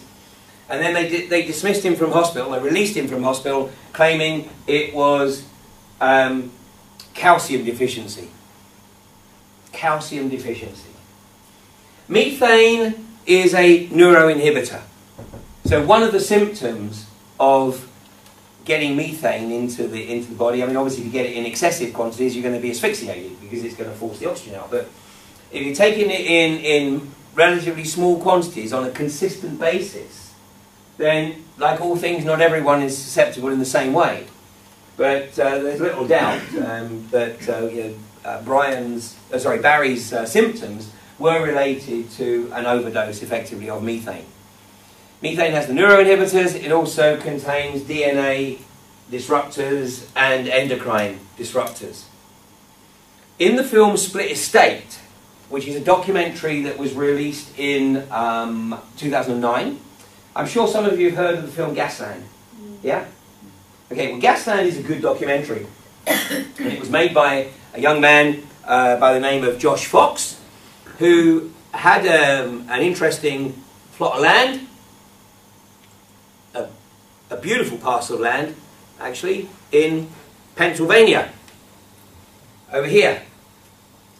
And he was offered, in 2008, he was offered $100,000 by a gas company for open access onto his property. Well, at the time, he really wasn't that familiar with the gas industry, but he realised that you don't get offered $100,000 for nothing. So being a smart guy, he decided that he would take a road trip and start to investigate, you know, what had occurred in the gas lands over here in Colorado and in New Mexico and in Texas and here in Oklahoma. And what he saw absolutely shocked him. So he made the documentary Gasland. Well, Split Estate actually predates Gasland. Of course, the Split Estate doesn't roll off the tongue like Gasland does. So Gasland is the documentary that sort of got into the, if you like, the popular consciousness. But Split Estate predates Gasland, and in my opinion is a better documentary. And it focuses on the communities in this area here, western Colorado and northwestern New Mexico. And particularly on a community up here, it's the community of a town called Rifle, who have had the gas rigs in their area for close on 20 years. And what you will see is, of course, people naturally want, especially if they were born and raised in an area. I mean, in the US, you know, you've got something like 75% of people who live in many of these states have never been outside their states. You know, I think there's only 19% of Americans who have passports. But, you know, many of them never go outside their state because, I mean, when you take into account, I say that this is twice the size of England. You know, they've got everything they need. So these people, and many of them live on land that, you know, was first farmed by their descendants who came over on the wagon trains. And so they have an existential attachment to that property. And so they don't want to leave it, despite the fact that basically it's just becoming more and more uninhabitable. And because the gas industry doesn't have to report any contamination, if the gas industry learns that somebody has had their water supply contaminated, then they will come along and put a big buffalo tank outside the property. Not because they've admitted any liability, they're just being neighbourly. But woe betide anybody who kicks up about the quality of their water, because if they do, and they start pointing the finger at the gas company, then they're going to find the buffalo tank disappears. And then, of course, they're once again reliant on, you know, the wellbore water. And what you would see if you watch the film Split Estate, and it is up on YouTube at the moment, it goes up and down, it's on a German website at the moment. So you see Split Estate and you see the German text alongside, but the film, of course, is in English. And in that documentary, you will see that there's a particular family that are focused on, and the husband doesn't appear to have suffered, you know, unduly, but the wife has gone into early dementia. And of course the oil industry says, oh, it's nothing to do with us, it's just one of those things, these things happen. But there's a lady called Dr. Theo Colborn, who's regarded as one of the world's leading specialists on endocrine disruption, and she's certainly of the opinion that this is the type of symptom that you can expect to see on an increasing basis of people who are exposed to contaminated water. And of course, it's not just drinking it, you're washing in it. You're washing your clothes in it, you're washing your crockery and your cutlery in it. So, you know, the toxicity may not appear to be excessive. It's not going to make you sick. It's not like, you don't have to mix it with orange juice and hold your nose. But it's just chipping away. You know, in fact, it's far more pernicious because, you know, over a period of a decade or 2 decades, that's when it's really going to start to bite. So let's just have a look at this, a short clip from the documentary Split Estate. Now, what you're going to see is you're going to see a representative of the Colorado Oil and Gas Association. And, of course, the people in the Oil and Gas Associations, they're effectively the community representatives, but they wouldn't be doing those jobs if they weren't apologists for the gas industry. And you're going to see one particular Stepford wife, and listen to how she easily dismisses, you know, the fracking process and justifies the fact that the gas companies do not have to declare the recipe for the frack fluid. This is part of the problem, that there is no transparency whatsoever in what is being pumped down hole.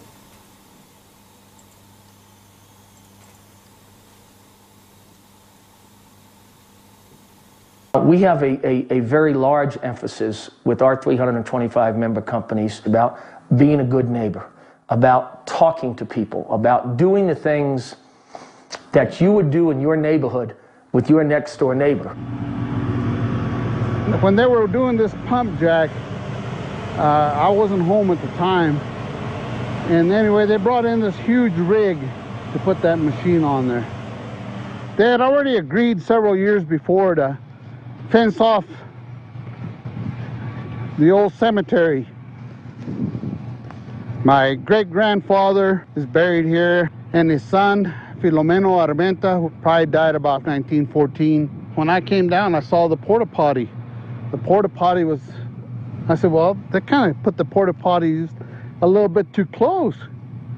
And there was a huge pile of gravel right on top of the cemetery. First thing, when we saw it, we were in shock. The markers were sandstone, and one of the markers was an old cedar post. And I haven't been able to locate the cedar post or what the heck they did with it. I don't know if they hauled it off as trash. They totally wiped out the cemetery. At my own expense, I came in and I put this pipe fence to make sure they don't do it again. When I put this fence up, they sent me a letter telling me they're going to sue me. They wanted me to furnish proof that it was there. They have reneged on protecting the cemetery as they promised. And now I don't know where none of the markers are.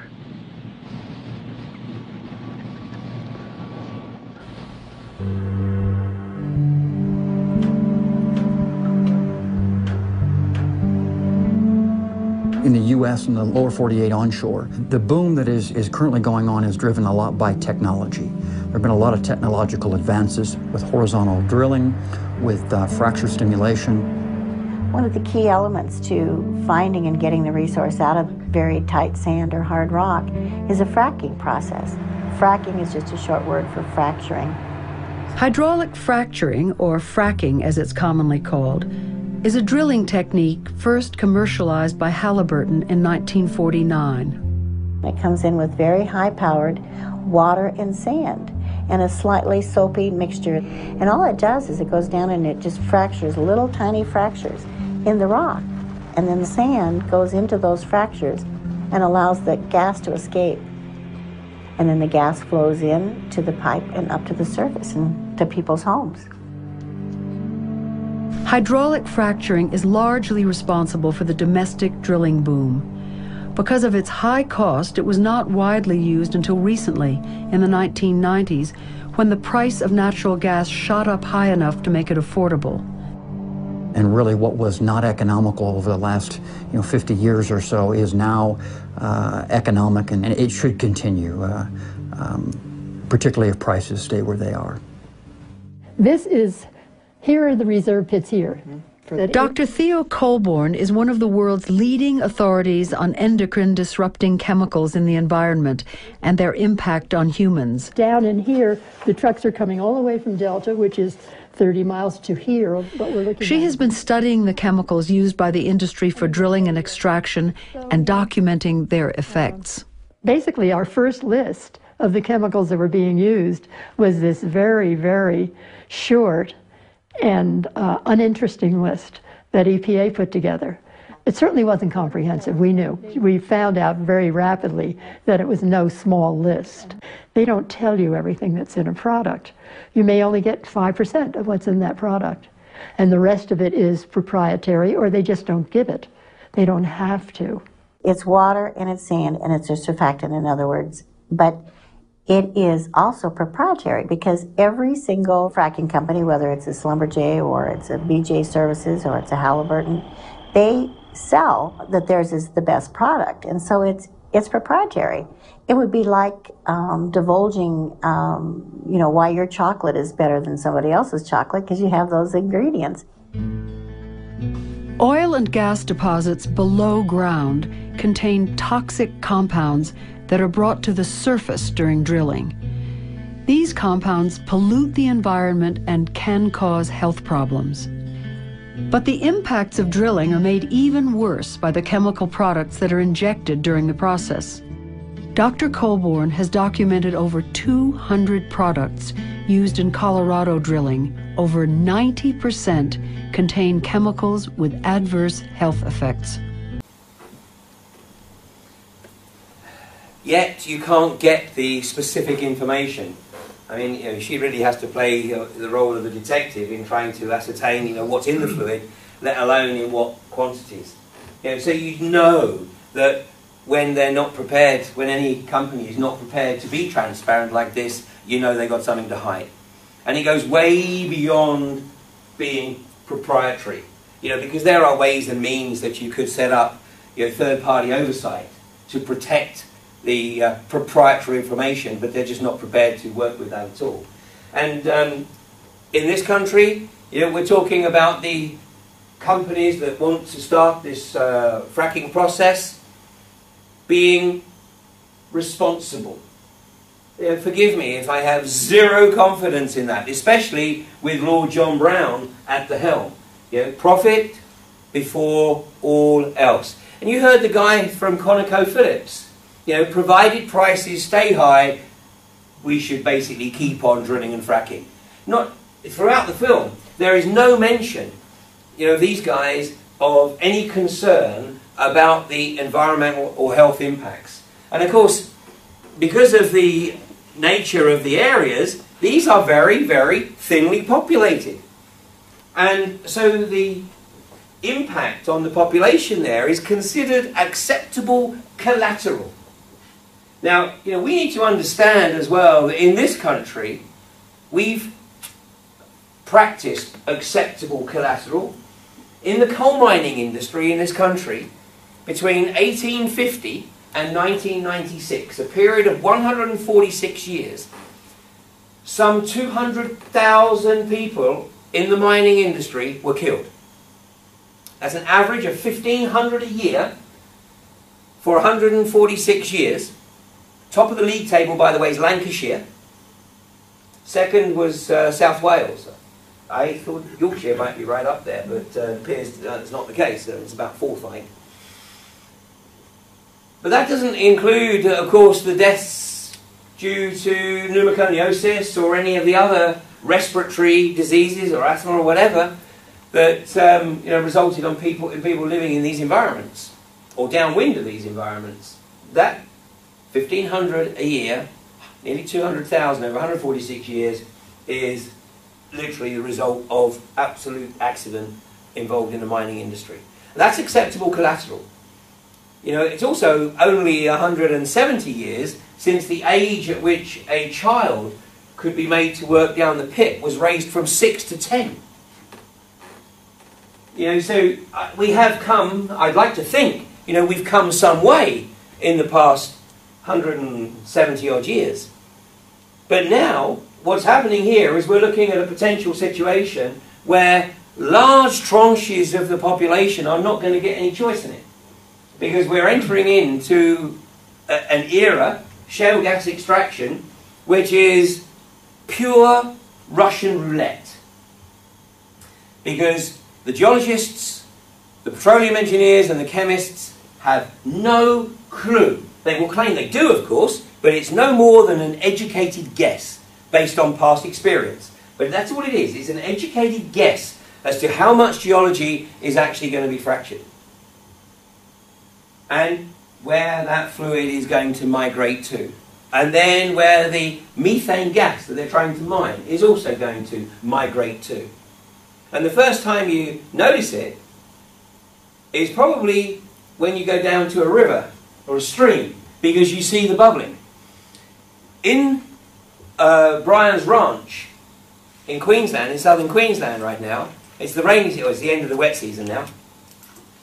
But when I spoke to him a couple of weeks ago, he said, Ian, he said, it's unbelievable. He said, of course my ground's waterlogged, but it's just a sea of bubbles. You can't, obviously when the ground was hard baked, at least that was some protection against the gas migrating out of the soil. But now that, you know, obviously the ground is a sea of mud, and it's covered in water, you just see the bubbles coming through. And of course you heard him say in the film that the environmental agencies and the water authorities say you haven't got a problem. Total denial. This is the area in the US that is now the focus. This is Pennsylvania, which is right in the heart here, right in the heart of the Marcellus Shale. And Pennsylvania, basically the state of Pennsylvania has just said, let's go for it. Let's just frack the crap out of the state. Now, one of the problems with Pennsylvania is that the Appalachian Mountains here, which run up here, the Appalachian Mountains form what's called a triple divide. In other words, the water runoff from this area goes in three directions. It goes to the Great Lakes, it goes to the Atlantic Ocean, and it goes down to the Gulf of Mexico via the Ohio and Mississippi rivers. And New York has put a moratorium on fracking, but the people and the state of New York is increasingly concerned because much of its water comes from Pennsylvania. And that's really, the sort of issue that we're going to face here, because Lancashire, Quadrilla are looking at 72 pads, and that's just in the first phase. David Cameron is already talking about 800 wells in the first phase of shale gas drilling in this country. So Lancashire, that's the water from the Lake District, which feeds into Manchester at the moment. But Pennsylvania is just a little bit under the size of England. It's at 95% of the size of England. But the population is less than a quarter that of England. And most of the population is actually centred on the two key cities of Pennsylvania, which is Philadelphia and Pittsburgh. Now, the rest of the territory is very, very thinly populated. In fact, the average population density in here is about the same as we have in places like the Peak District, the North York Moors, the Lake District, even Dartmoor. Yet, of course, by US standards, this is a densely populated state. Not as densely populated as Massachusetts or New York, but certainly, it's up there in the northeast. But the issue really is they might be ready to frack the land, but it's the impact that it's going to have on other states that is the greater concern. Now, the opposition. The industry knows that it's going to meet with opposition, whether it's the traditional opposition groups, the environmentalists, Greenpeace, Friends of the Earth, or independents.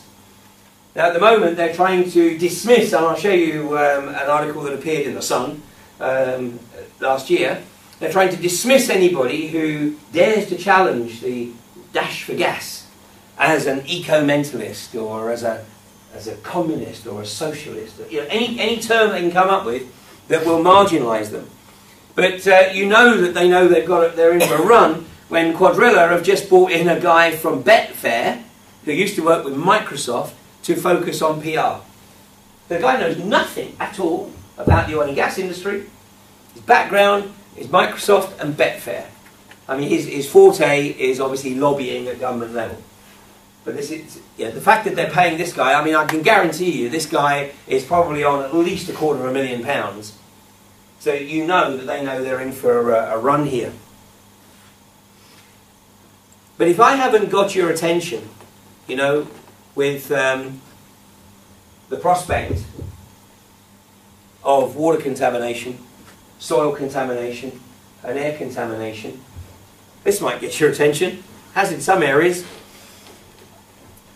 This was an article that appeared in the Observer last June, worry for homeowners who face the threat of fracking.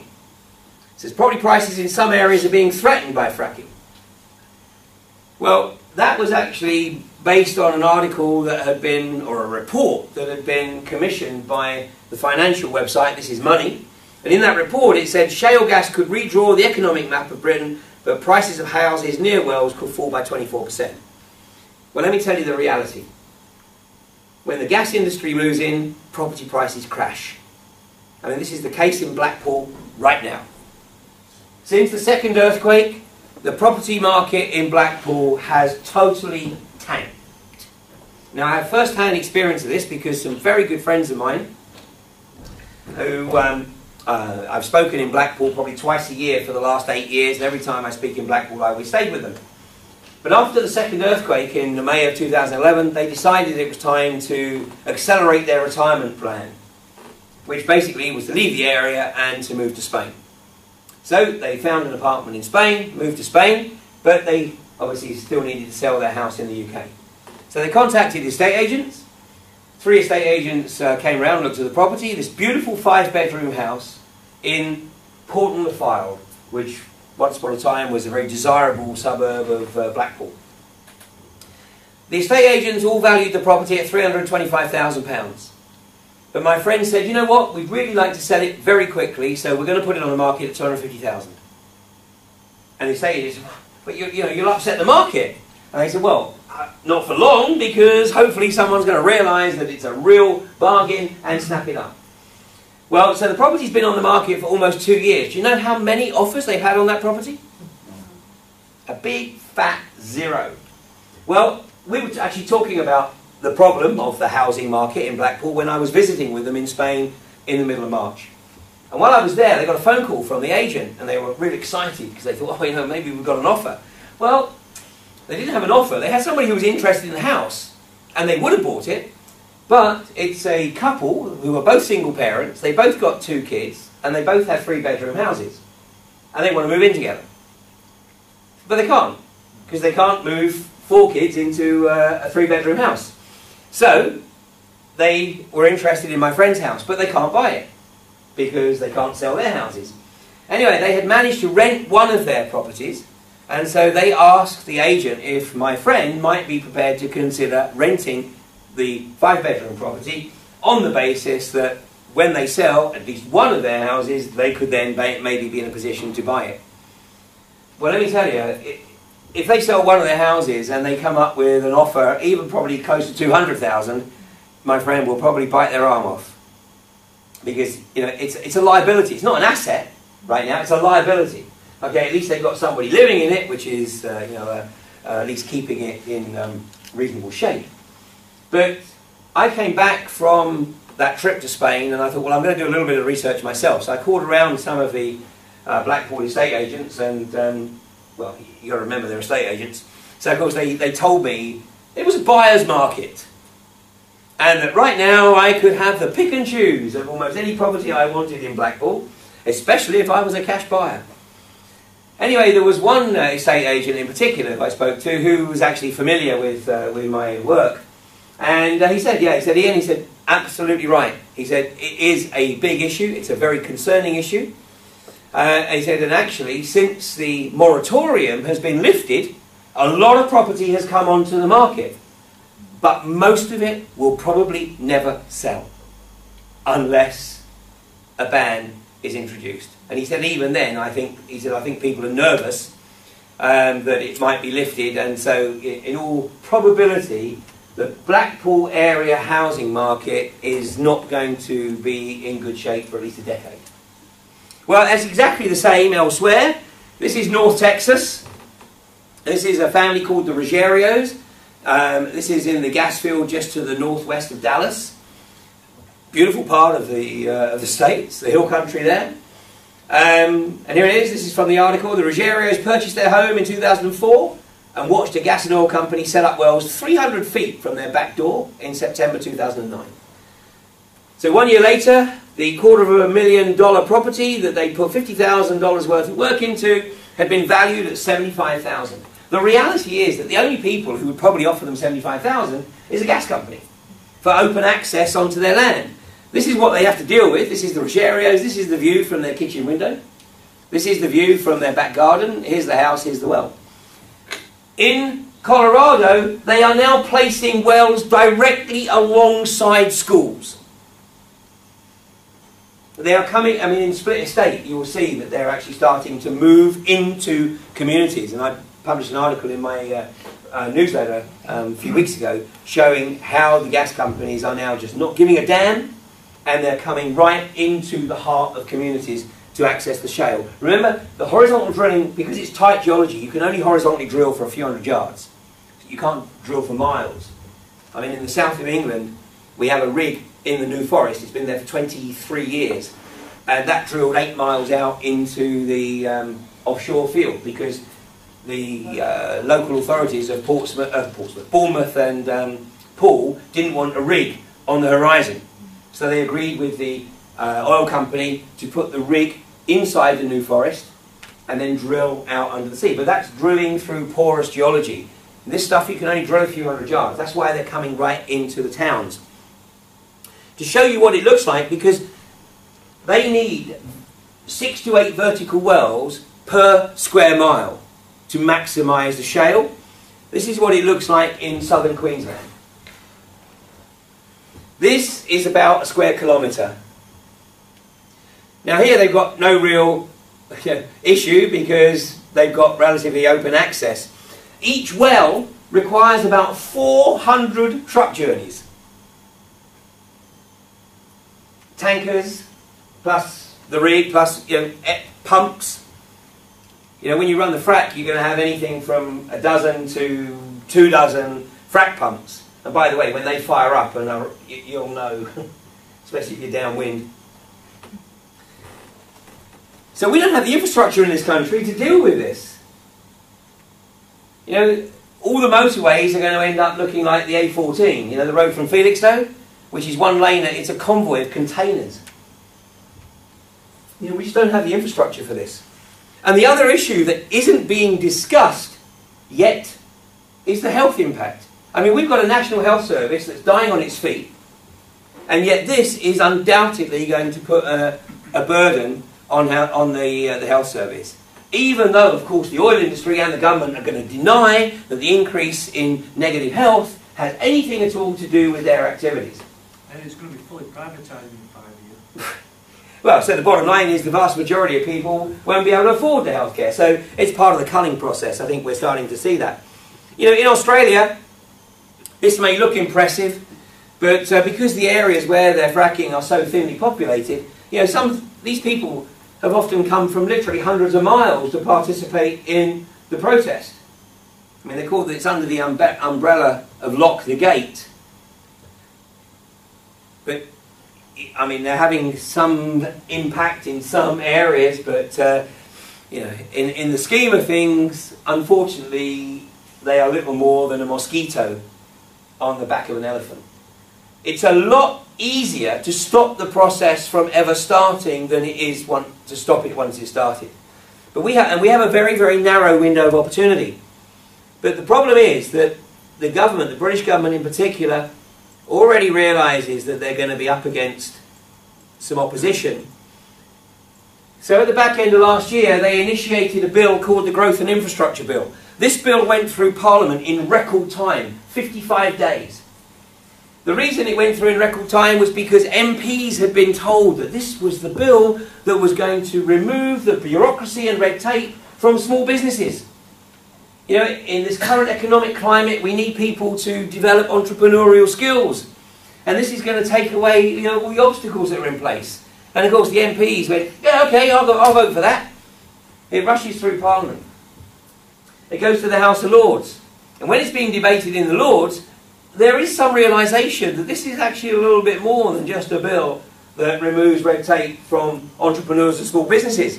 And the Telegraph, to their credit, actually published this article in February, fears that fracking could be fast-tracked. The Growth and Infrastructure Bill actually creates an opportunity for the British government to decree that something is so significant for the well-being of the UK economy or for our national energy security, even though we can't claim sovereignty of it because it's controlled by the EU, they can simply overrule any local opposition. So, you know, one of the things here is in trying to flag up to local councillors that they've been taken out of the equation. Earlier this year, Quadrilla in the Fylde Peninsula announced that they wouldn't be doing any drilling or fracking in 2013. And some local activists went, yeah, we've got them on the run. And in South Wales and in the Mendips in Somerset, UK Methane announced that they were withdrawing all of the planning applications that they had submitted to the local authorities to place their pads. That's what you saw on that picture from South Queensland. And the activists in Somerset went, yeah, we've got them on the run. Sorry, ain't that simple. The reason that Quadrilla have announced that they're not going to drill this year, the reason that UK Methane have announced that they're pulling their planning applications is because they are waiting for the Growth and Infrastructure Bill to be put on the statute books. It's now got royal assent, by the way, but to be placed on the statute books so that Osborne and Cameron can effectively give these guys the green light. And no amount of local opposition will be taken into account. And at that point, what are you left with? Well, you're left with the situation that they have in Australia, which is basically direct action. Trying to blockade the infrastructure from coming onto the pad. Well, let me show you what happened in Australia, because in Ireland, Shell have been called out paying the Irish Gardaí, the police, directly to protect the Shell infrastructure in North West Ireland, in the Rossport facility, against the local community. In Australia, basically they're doing the same. I mean, just like the miners' strike, you know, where it was the Metropolitan Police that were put into Yorkshire and Nottinghamshire, so that you never had police from the local community, you never had anybody in the local community who might have empathy with the strikers. Well, they're doing the same in Australia. They bring in the police from the cities who have no empathy with the people who live in the country. So let me show you what happened here. This was an attempt at a blockade. In the immediate period prior to this shot being taken, a woman had been seriously injured. She'd been knocked over by one of the trucks going onto the pad. An ambulance has been called.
Yeah, Kate, you got permission to go up there, haven't you? He's a photographer. You want to close the door?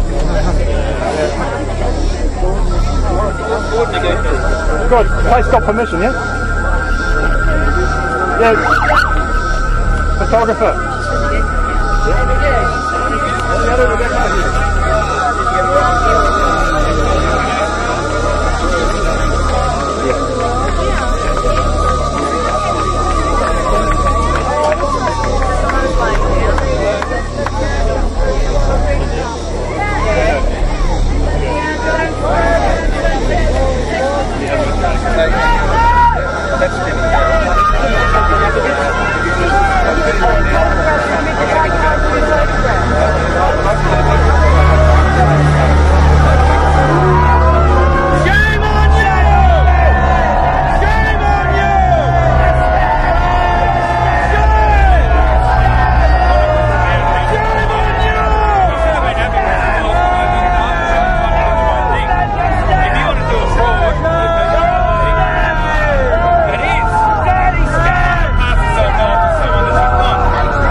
You get the picture. I mean, this is the way the corporatocracy works. It is the priority to get the corporations wherever it is that they feel they need to be. The reality is that we don't even need the hydrocarbons in this quantity. In fact, we've never needed the hydrocarbons in this quantity. Has anyone got any idea when it was that Henry Ford was instructed to stop building the electric car? It was 1896. 1896. He was instructed to stop building the electric cars by a guy called John D. Rockefeller. Did you build one of their own? Owner of Standard Oil. Had to? They built one of their own. Oh, that was 1946. And he was told to shut that down too. The reason that the electric cars were popular amongst the wealthy in the late 19th century was because they were clean, they were quiet, and they required very little maintenance. You plugged them in at night, there was an infrastructure in the city of New York and other cities where you could drive them in from the short commute. I mean, they weren't the cities that we know today. Plug them in the streets and then drive home. Well, once John D. Rockefeller had got the electric car production line shut down, and by the way, 2/3 of Ford's production in the late 1890s was electric vehicles. In fact, that was pretty much mirrored in New York. There were 2,500 vehicles registered, 1,800 of them were electric. Once John D. Rockefeller got the electric production line shut down, he was also he was buying up and shutting down the electric tramways that had been built in many of the cities around the US, and then replacing them with buses. The argument being the buses were more flexible with regard to the changing demographics. But then as the personal vehicle became more affordable, the buses were wound down so that people had the incentive to have their own personal vehicle. Which of course meant that it was because it was an internal combustion engine that John D. Rockefeller had created his unending revenue stream. And then with the establishment of the Federal Reserve in 1913 in the US, then that was the first time, by the way, income tax was introduced in the US. But of course, as the government started to finance their projects through borrowing from private bankers, they had to repay the loan and the interest on those loans, so they needed taxation revenues. And even today, the most effective way of fleecing people of their disposable income after income tax is through taxes on hydrocarbons. Yeah, that's why when we fill up at the pump, we're paying, what, 133, give or take, about 133 for a litre of fuel, yet over 80 pence worth of that is tax. And of course we have a mobility tax. I mean, if you want to get around, you need fuel, and therefore you're paying a tax. The other part of the cabal that controls this is the engine efficiency. So doesn't it strike anybody sort of really quite strange that the average engine efficiency is exactly the same today as it was 70 odd years ago? The average vehicle returns 35 miles a gallon. Obviously some do more, some do less. The average is 35 miles a gallon. It's very carefully calculated, because they've calculated how much fuel they want to sell and how much taxation revenue they want to get. If you start to mess with your engine, you can be charged with tax evasion. It's like if a farmer uses red diesel, i.e. agricultural diesel, on a vehicle he drives on the road, it's tax evasion. There was a guy who came to one of my workshops last year. He was in his 70s. And at the end of the day, he said, "Ian, come outside, I want to show you something." And he opened the bonnet of his 1992 Mercedes. And it's running on a water fuel cell. And he told me it's been running on a water fuel cell since 1993. And I said, well, that's amazing. I said, how come nobody knows about this? He said, because in 1994, he said, I spent 8 months in jail for tax evasion. And when I came out of jail, they told me that I could drive my vehicle with the water fuel cell, but if I told anybody about it, I'd be back in jail for tax evasion. Every vehicle is a revenue collection device. And that's why any alternatives are suppressed. It's a myth that there is any real interest by the hydrocarbon companies or the governments to find viable alternatives. The only way in which they will permit a viable alternative to effectively come into the mainstream is provided there is a way to tax it as efficiently as hydrocarbons. So what they do is they allow 8% of the total market over to alternatives, because one of the reasons that the hydrocarbon industry wants to know about alternatives is so they can shut them down, normally through buying up the patents. And if the person won't sell the patent, then they deal with them in another way. This from the 1990s. Okay, it never wears out because there's no moving parts. In the top our news here at 6 o'clock, an age-old dream becoming a reality. A local inventor has discovered a way, hear this, to use water to run your car.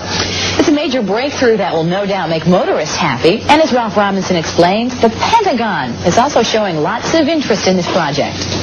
Water has always been considered a precious commodity, but Stan Meyer's invention may make it even more valuable. He has developed what's called a water fuel cell. It has taken the place of his old gas tank. The water fuel cell breaks down water molecules into oxygen and hydrogen. The hydrogen is used to run his dune buggy. I don't care if you use rainwater, well water, city water, ocean water. If you don't have any fresh water, go ahead and use snow.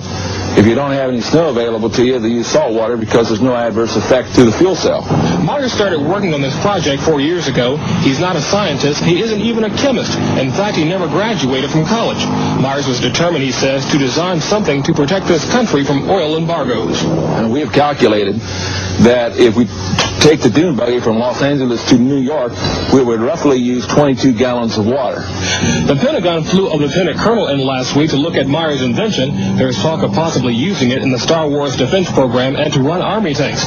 Myers is currently perfecting a water fuel cell for cars. It will cost about $1,500. He says it won't need any maintenance and you won't have to replace it. It'll be at least 2 years before the fuel system goes into mass production. The day it happens will be one the fuel industry hates, but it'll put a smile on the face of those who've had to say at one time or another, fill her up. You heard what the commentator said. it'll be at least 2 years before the water cell goes into production, and that'll be a day the oil industry hates. Well, that'll be a day the oil industry makes sure doesn't happen.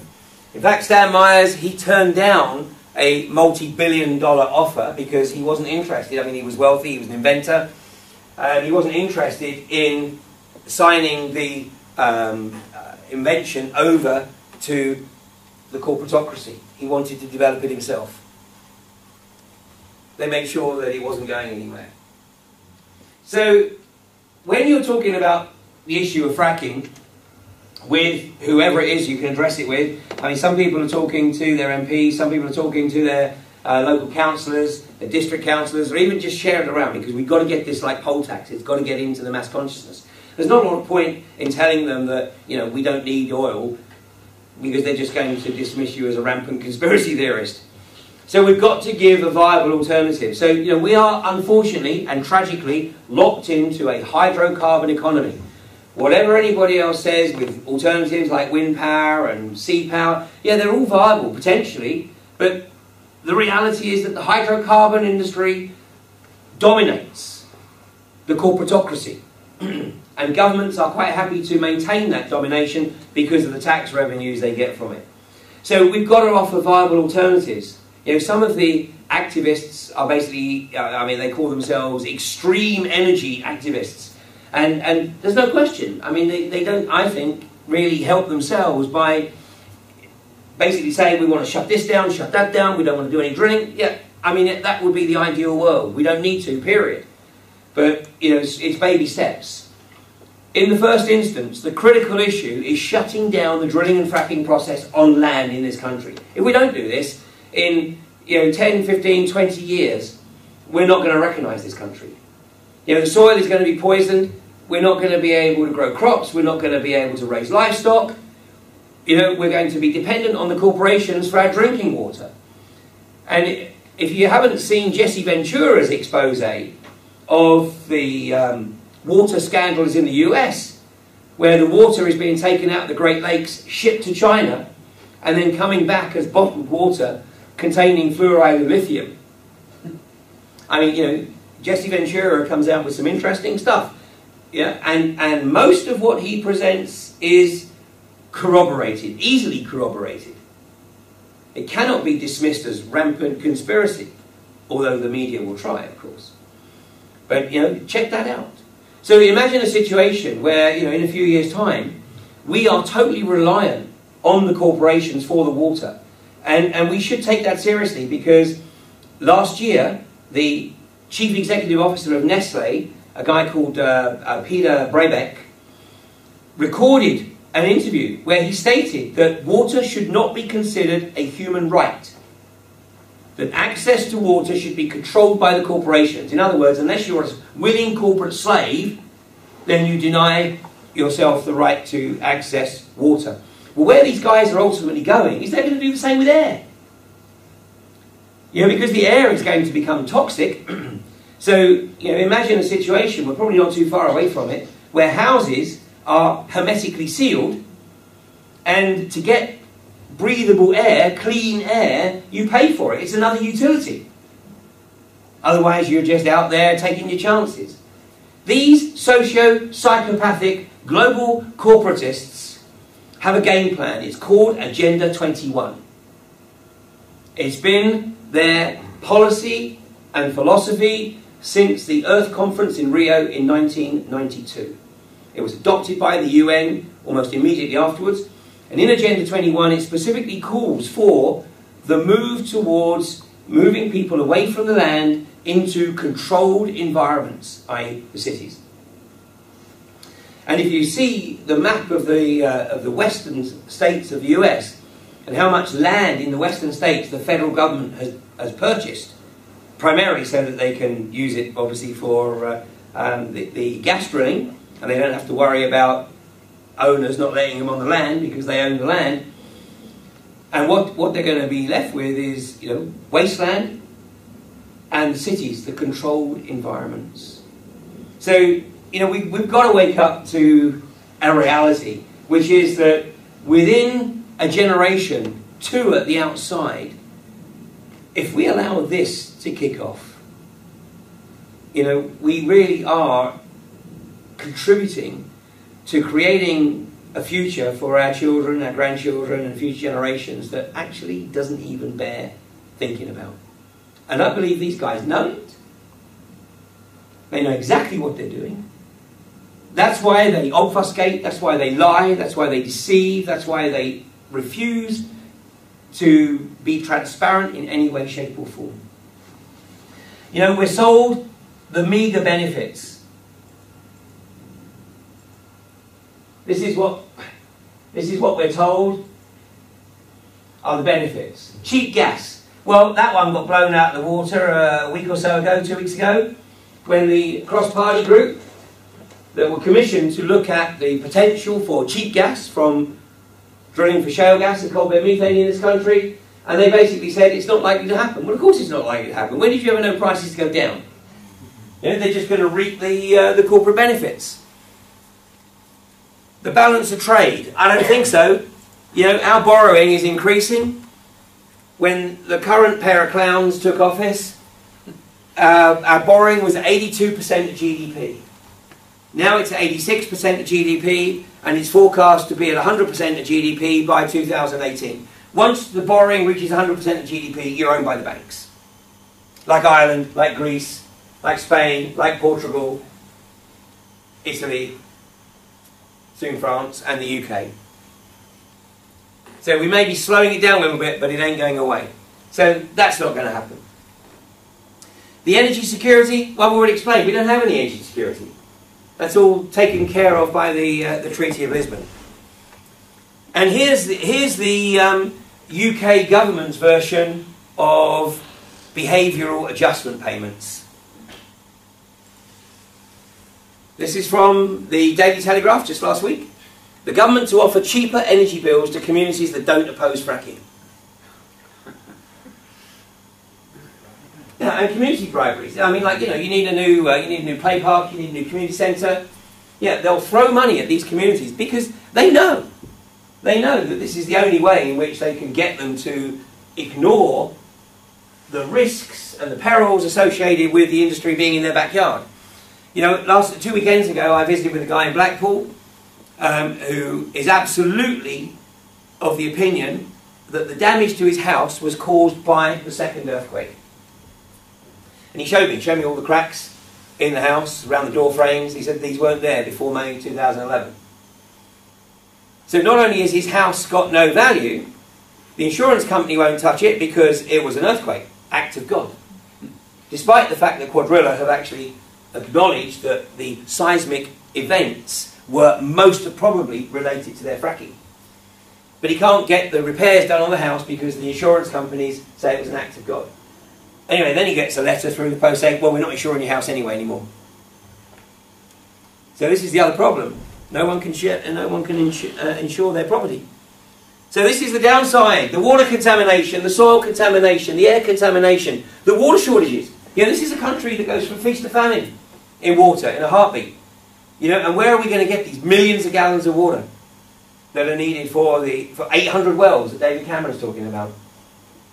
Seismic events. The property prices crash wherever you look around the world. Same in US, Canada, Australia, Blackpool. It's not going to be any different anywhere else. No buildings insurance, and large areas of the UK potentially uninhabitable. You know, I told you earlier that I'd show you the crass attempt to dismiss those who oppose the agenda. This is from Jeremy Clarkson's column in The Sun. I don't believe for 1 minute that Clarkson wrote this, because this appeared in Clarkson's column the day after the government had lifted the moratorium. So somebody had penned this, and they literally probably paid Clarkson to put his name to it.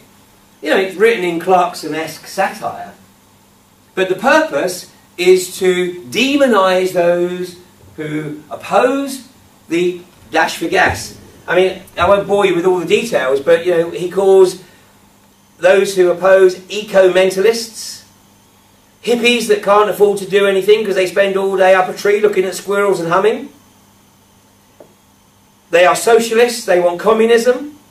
You know, this is the crass dismissals one of the things that he might be right on is he says, Swampy and his mates say that if we frack under Lancashire, Blackpool Tower will fall into the sea and Preston will cease to exist. Well, you know what? Blackpool Tower was strengthened under the collar immediately after the second earthquake, and that strengthening is still in place there right now. Well, pure coincidence, of course. And as for Preston being uninhabitable, it's a possibility. It's an absolute distinct possibility. Sponsored by an attractive lady as well, isn't it? Well, yeah, exactly. You know, she has nothing to do with the article. She was due to another article, but there she is. And then, you know, we have, this is actually a graphic that was used by BIF, the Britain and Ireland Frack Free. This is the outrageous article. I mean, this was an unbelievable article that Peter Lilly penned in the Telegraph last week. And, I mean, it is institutional denial. It is willful ignorance. Again, trying to dismiss anybody who has the audacity to challenge official orthodoxy. That's what we're up against. So, you know, I'm not interested really in trying to get this into the mainstream media. In fact, every time I have been invited to participate in anything by the BBC or the other mainstream channels, I've always said thanks but no thanks, because anything that's recorded, not a chance. Not a chance. I will only do live stuff. So the mainstream media are not the route. So the method that I'm trying to, if you like, undermine their dash for gas is by holding these events, regardless of how many people, holding these events all around the country. I'm trying to sow the seeds. You know, hopefully you guys will go away and take a look at this stuff for yourself. If you do nothing else, you know, look at Split Estate, this documentary that I've mentioned. Look at Gasland. Look at the documentary put out by the pro-frackers, which is called Frack Nation, which is produced by an Irishman called Phelim McAleer. But, you know, look at both sides of the coin. Like, decide for yourself. You know, I've shown you the footage from Brian Monk in Australia because, for me, that is the most damning footage that you can see from an area. I haven't picked and choose from around the world. That's one guy's farm. And I've showed you prima facie evidence of the contamination of the soil, the contamination of the air, and the contamination of the water. So what makes the UK so special that it ain't going to happen here? Nothing. Nothing. So we've got a hell of an uphill battle, but I genuinely believe, I absolutely and genuinely believe that we can stop this. Otherwise, I wouldn't be wasting my time doing over 1,000 miles a week, 5 presentations every night of the week, all around the country, and doing that for nearly 13 weeks. I do believe that we can bring about the change. It starts with everyone obviously trying to educate themselves and then sharing this information and trying to educate others. And if you get the opportunity to spread the word, then get people down to Novotel in Sheffield city centre tomorrow. But there's always something that comes out of left field. And back in 2009, I recorded a presentation called The Green Agenda and Population Reduction. And in that presentation, I made the observation, I said, we are literally a few weeks away from seeing the first stages of global governance being foisted upon us. Because I'd read the scripts for the forthcoming Copenhagen meeting in December 2009. I knew exactly what the game plan was. The game plan was to initiate a global carbon trading process, all based on the global climate change agenda. And in that presentation I said, barring something coming completely out of the blue, completely out of left field, then by January we are going to have the first stages of global governance in place. Literally, a week after I recorded that presentation, the ClimateGate emails were released. Now, a few people have read them, but there is a wonderful document on the web. It's written by a guy called Dr. John P. Costello. It's a document that he first published in January 2010. It's called the ClimateGate emails. And you don't even need to get beyond the first 20 pages to appreciate the magnitude of the lies and the deception perpetrated by the climate scientists, all in the interest of maintaining their grants. And how they were literally manipulating data, how they were manipulating who was or wasn't involved in the peer review process, and so on and so forth. So consequently, those people who did make a little bit of effort to look at the ClimateGate emails knew that all of the climate change agenda had been effectively called into question. Now, these guys don't give up because they've been on this quest for 60 years, so they backed off a bit. Now, they've had 2 more conferences since Copenhagen, one in Cancun and one in Qatar, and they're still not back to where they thought they were in November 2009. But they're still pushing forward because as of April the 1st this year, for the first time, we have carbon taxes in this country. Australia was on point to test the implementation of carbon taxes, but we're now coming online. So it's not over. They're just taking it a little bit more slowly. So time is not on our side. I think we've got at best the remainder of this year to try to get this into the mass consciousness and get it like poll tax, so that the politicians realise and the corporations realise that this is not going to wash with the population of this country. Otherwise, we have to consider alternatives. Anyway, thank you very much for sharing that with me tonight.